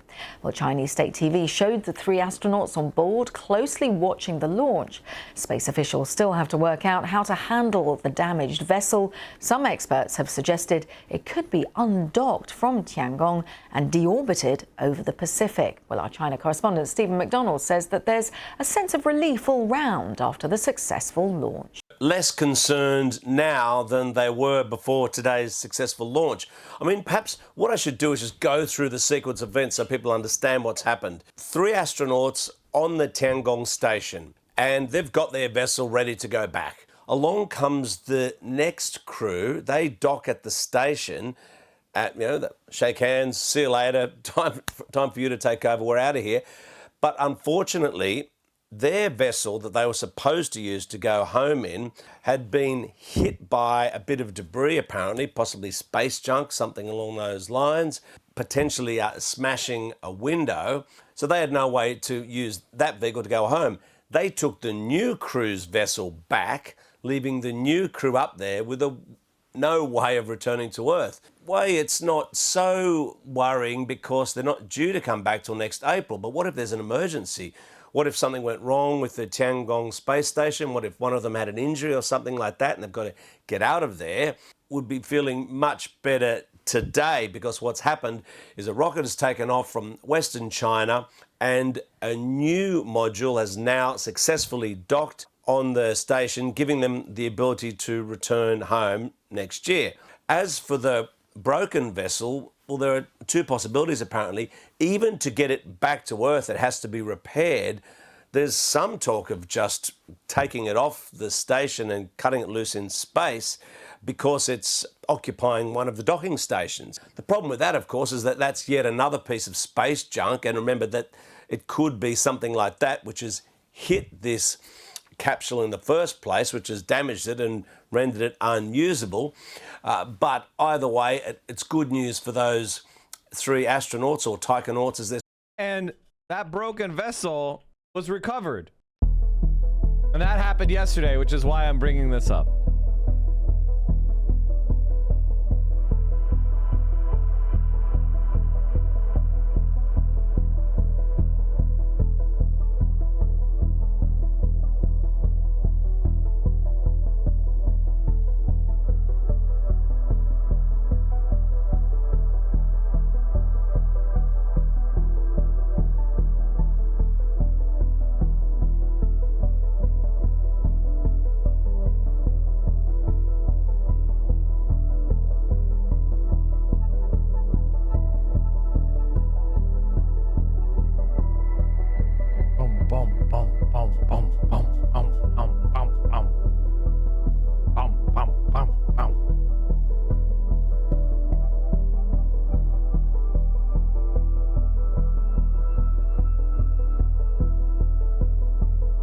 And the United States was not capable of doing this. Boeing sent up a ship with 3 astronauts. It was damaged, and it stayed there for 10 months before we could launch a rescue mission. Destiny says he should just become a Nazi. I fucking told you! I fucking told you! I told you he'd be voting Republican. You know why? Because I'll fucking say it. Doing content with Nick Fuentes is better than all of these insufferable motherfuckers. And me and Nick, you know what? We're high genetic stock, okay? Because we have the hidden ingredient that all of the master race people in the past were missing. And that is racial mixture, okay? Because diversity is our greatest strength. And me having my Cuban background and Nick having his Hispanic background makes us the strongest form of white nationalists. We're high genetic stock, we're high IQ, we can use big words, we can debate people, we can be funny. I should just become a full fucking Nazi. I have a good background for it and everything. I could just be the best fucking Nazi in the world. I'm already fucking canceled and banned from everything anyway, right? Jesus. Even if the only reason like Destiny isn't a Nazi is because, and this is literally true, it would be the ultimate win for me and Hassan. Because we've all, like, I've predicted, like, he's literally only holding his position because He either has to accept, well, his position is completely untenable. Nobody believes in it. He's not persuading anyone. He's been fucking defeated in the marketplace of ideas. The only reason he isn't a Nazi is because that would just completely vindicate everything I've said about liberals becoming fascists, about him in general being a closet conservative. And so it really is the move he should make. Honestly, the only place that would accept him are the Nazis, right? Like, he should 100% make that move, but he can't, because he would know deep down in his soul that I owned him, that Hassan and I owned him. So he's got to pretend that Gavin Newsom is the next great politician or whatever the fuck he's gonna do. My prediction is that in 2028, he's gonna do what he did in 2020, which is he's gonna cycle through every non-AOC candidate. And then when AOC wins, or whatever progressive wins, he'll end up, talking himself into voting for Tucker Carlson or JD Vance or whatever, because she's just so economically illiterate or whatever thing he says. I think 2028 is the year he becomes an open Republican. I mean, there is a possibility that he just becomes an outright Nazi. I think 2028 is the year. He already knows that you owned him. That's why he hates y'all. I mean, the funniest part about Destiny is that every single thing that's happened to him, he brought it on himself. And it's so fucking funny. It's so fucking funny. And the other thing is, I don't give a shit what he and Asmongold say about me. He is such a narcissist that he can't handle being made fun of. So he loses his shit over it. Meanwhile, he can say whatever he wants about me. Him and Dan Saltzman and Hutch, because they're fucking losers. Another one. Oh, okay. This should be good. Police to people's homes over mentioning him. Why? What's his name? Miami Beach Mayor. Okay, we saw this already. I don't want to watch it again. Bro, EU, India, and Middle Eastern powers are going into a security partnership. The Europeans will disappoint you, chat. They will always disappoint you. Remember that. Okay, chat. Zohran Mamdani went on The View. We saw a clip of this yesterday. His inauguration on New Year's Eve. Here's the larger section. Announcing a new generation of leadership for America's biggest city. He ran a historic campaign with big promises that caught the attention of the entire nation, and you know who. So here to tell us how he plans to deliver, please welcome back, we can say it now. Yeah. Yes. He is the mayor of New York City, Zohran. Pretty privilege is insane. Having a handsome face is fucking insane. The face card does so much for you. It's crazy. Zohran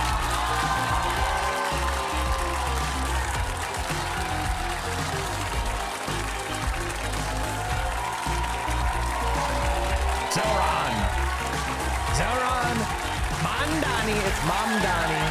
Not Mamdani. Mamdani. So, he's a regular. how you now. doing? He's becoming a regular. Long time no see. What's up? Anything new going on? It's been pretty slow going. Yeah, just chilling. Just clock in, clock out. I get you. It is lovely to be back. Good. Thank you So all. you've been on the job, for 3 weeks. Yeah. So what's it feeling like? I'll be honest, it feels incredible. Yeah. This is the dream of a lifetime. And we've always wanted to build a city government that moves as fast as New Yorkers do. When a New Yorker's trying to walk somewhere, you don't get in their way. Right. City government, it hasn't felt like that for a long time. So we've wanted to say that there's not going to be any problem too big or too small for us to address. So day one, we put bad landlords on notice right after that inauguration speech. Day 6, we fixed a bump on the Williamsburg Bridge. Day 8, we announced more than $1 billion in funding for universal child care. That was a huge bump, by the way. That was a huge bump. Where's that money coming from? That's coming from the state. And what that does is it allows us to fix universal child care for 3-year-olds and deliver it for 2-year-olds. We actually have a mother in the audience, Mallory, who is here with us and who, when the announcement was made, texted her husband to say, it might be time for a second kid. And I think so often we think that these are decisions families are making on their own, but really we're giving them no choice when we say that childcare costs $25,000, $26,000 a year. Now it's something that they can actually get for free. Right. So, good for you. So, Mr. Mayor, we all know you're a charm. It's more sincere than it sounds. No, but you are totally filled with charm. And the one who's really taken with you is Trump. I mean, and what's interesting is that you called him a fascist to his face, a dream I've always had, and with his blessing. And then we saw you, talking to him that day, and he seemed to be madly in love with you that day. There was a bromance broming. And then now I understand that you're texting to each other. Can I see the text? I don't have my phone with me. But we have, right? By the way, this is a trap. This is a trap. Okay, this is a centrist trap where they're trying to be like, oh, horseshoe theory.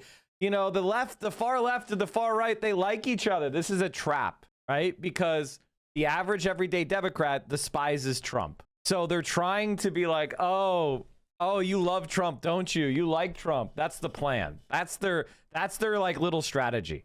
It's funny, but you can't assume that people are intelligent and they understand what's going on. You have to be like, I think Donald Trump is the worst thing to happen to America. But I'm not gonna shy away from doing whatever I can to help New Yorkers. You can't let them kind of put you in that box of, oh, you kind of like Trump, don't you? Very convenient. Don't we have a clip of the meeting? So what's going on with you two? I think you're going to have hopefully a really great mayor. The better he does, the happier I am. I feel very confident that he can do a very good job. I think he's going to be. I think he is going to surprise some conservative people, actually. And I've been called much worse than a despot, so it's not that insulting. Are you affirming that you think President Trump is a fascist? I've spoken about... That's okay. You can just say yes. Okay. It's easier. It's easier than explaining it. I don't mind. So obviously you've gone for the Trump offensive as opposed to Governor Newsom, who's on the attack. Now, maybe yours is going to work because we know he's totally egomaniacal and narcissistic, and anytime you compliment him, he likes you. Is that your intention? I think my intention is about being honest and direct with the president. Yeah. And I think there are many disagreements the two of us have. There's no shortage of them. One thing that we do have in common is that we both love New York City.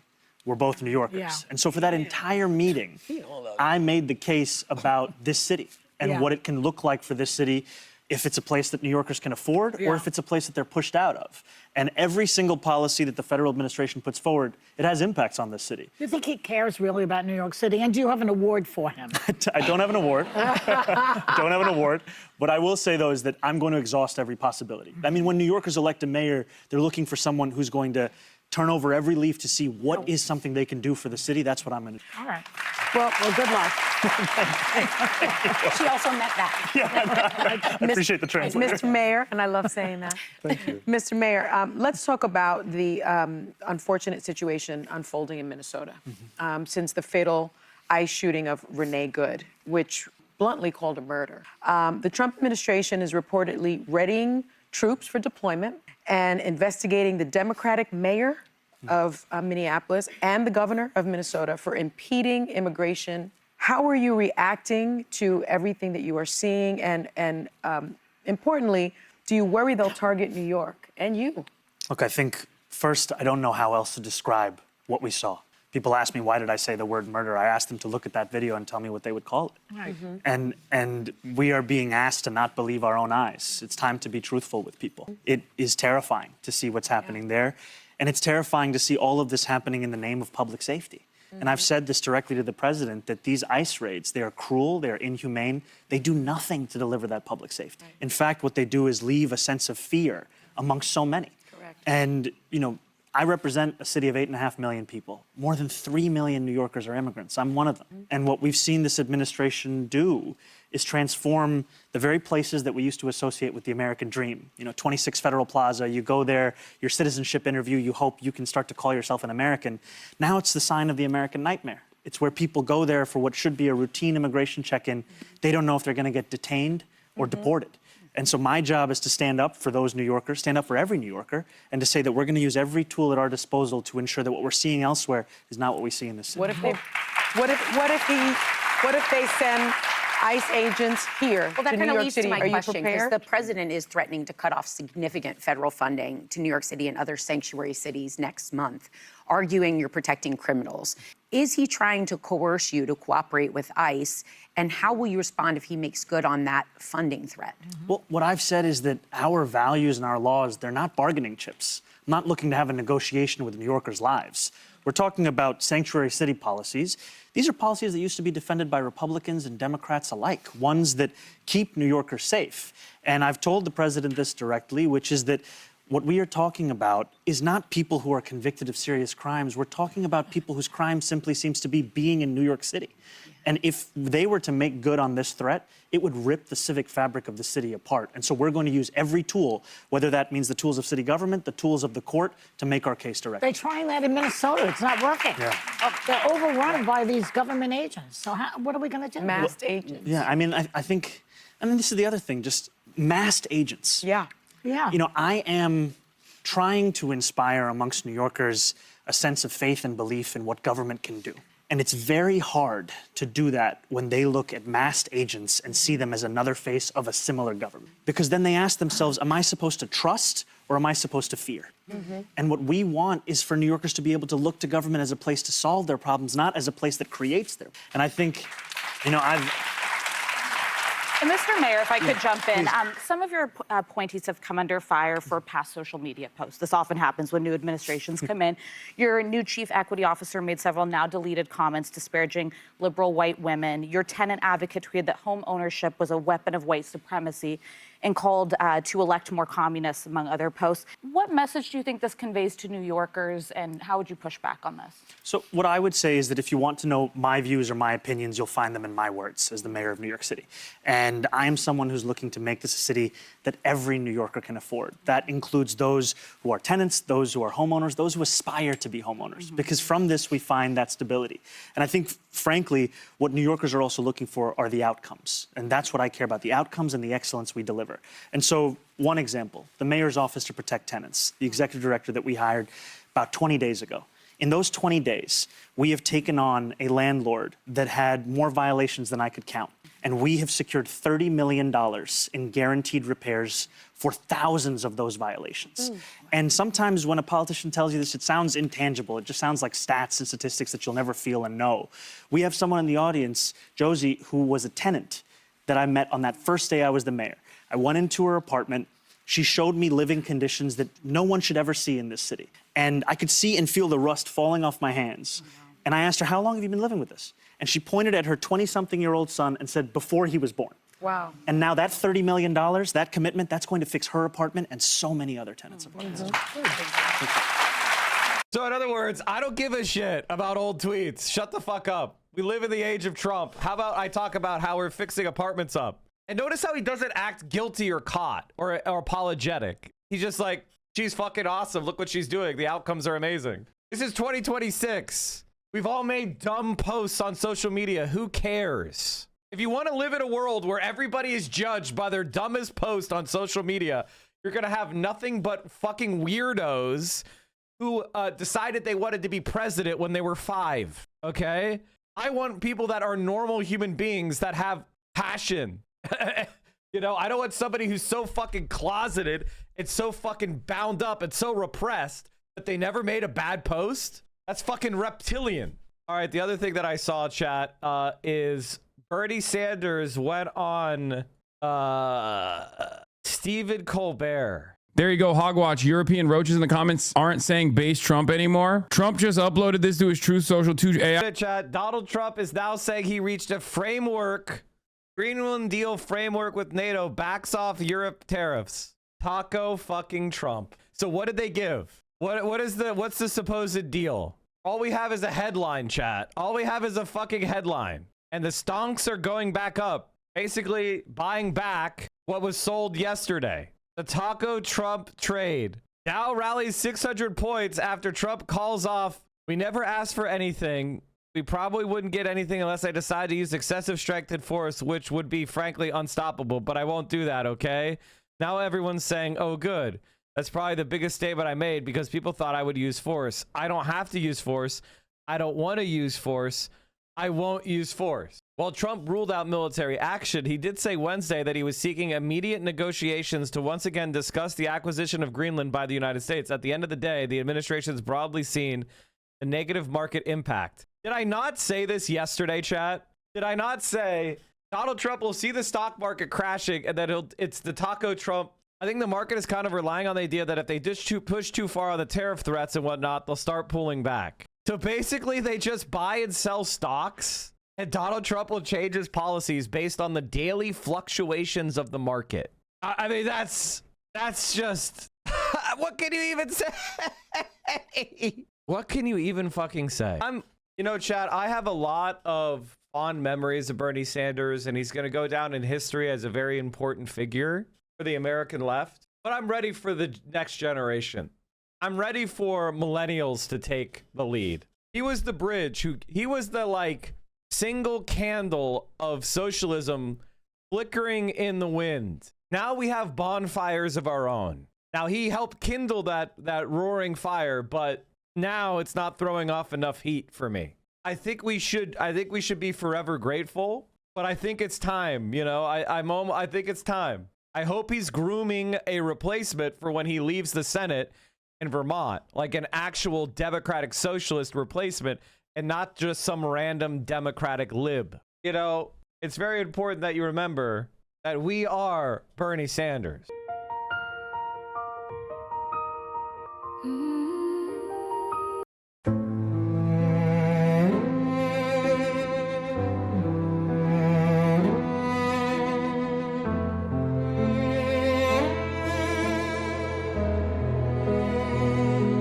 He stood unshaken, a voice in the storm, a man of conviction, a heart reborn.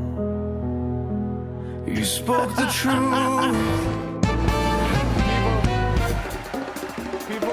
I feel you. I feel you. You know, it's all that except Bernie Sanders instead of Charlie Kirk, okay?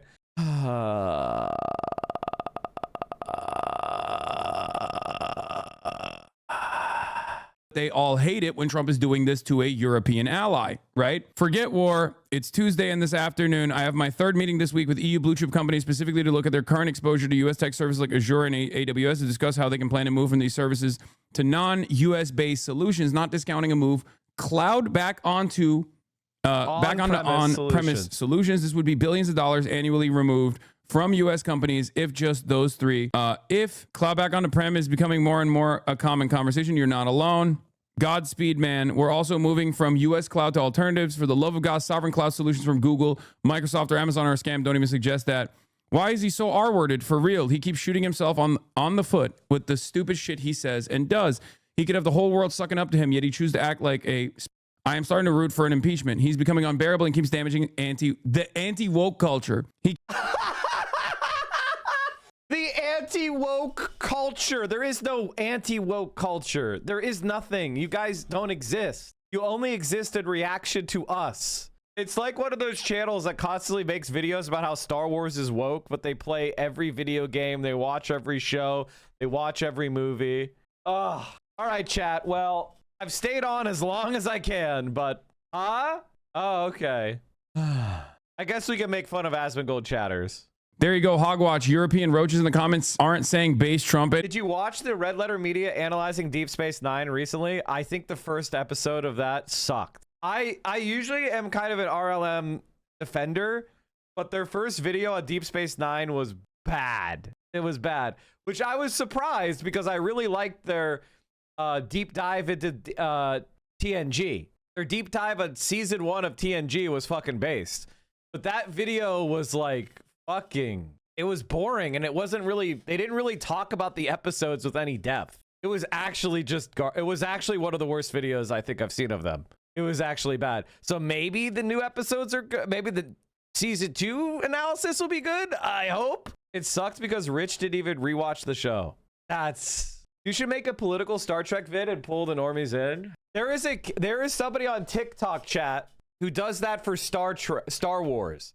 His name is Mace Windu, and he's kind of based. I just want to say this for the record. Gavin Newsom cannot get in front of cameras every single day and talk about how dangerous Donald Trump is, how terrible his administration is. And then when Ben Shapiro has him on the show, or when he has Ben Shapiro on the show, Ben Shapiro introduces every single point that he wants to argue with him on it. And Gavin Newsom backs away from virtually every single issue that he's been harping on. Oh, I'm sorry. His Twitter user account has been harping on since he started doing this, like, the world's least obvious presidential run. He is fake. You know, a part of me, there's a part of me that and I'll admit that when I'm wrong, when he was initially coming out and saying all this stuff and being the edgy guy or whatever like that, I found it intriguing enough because he was the only left-leaning left-leaning by the metrics, Democratic politician that was actively going out and criticizing the Trump administration and Republicans, like how Republicans talk about Democrats. That part I appreciated, and to a degree I still do. But now what he's doing, now that he's gearing up for, again, the world's least obvious presidential run, now all of a sudden when people ask him about these questions and give him an opportunity to double down on the stuff that otherwise would have made people like him, or at least be more willing to support him, he all of a sudden goes, yeah, no, I don't agree with that. Nah, yeah, I didn't actually mean it like that. Yeah, I regret saying that. I regret doing all this. It's like, bro, what do you believe in anything? The answer is no.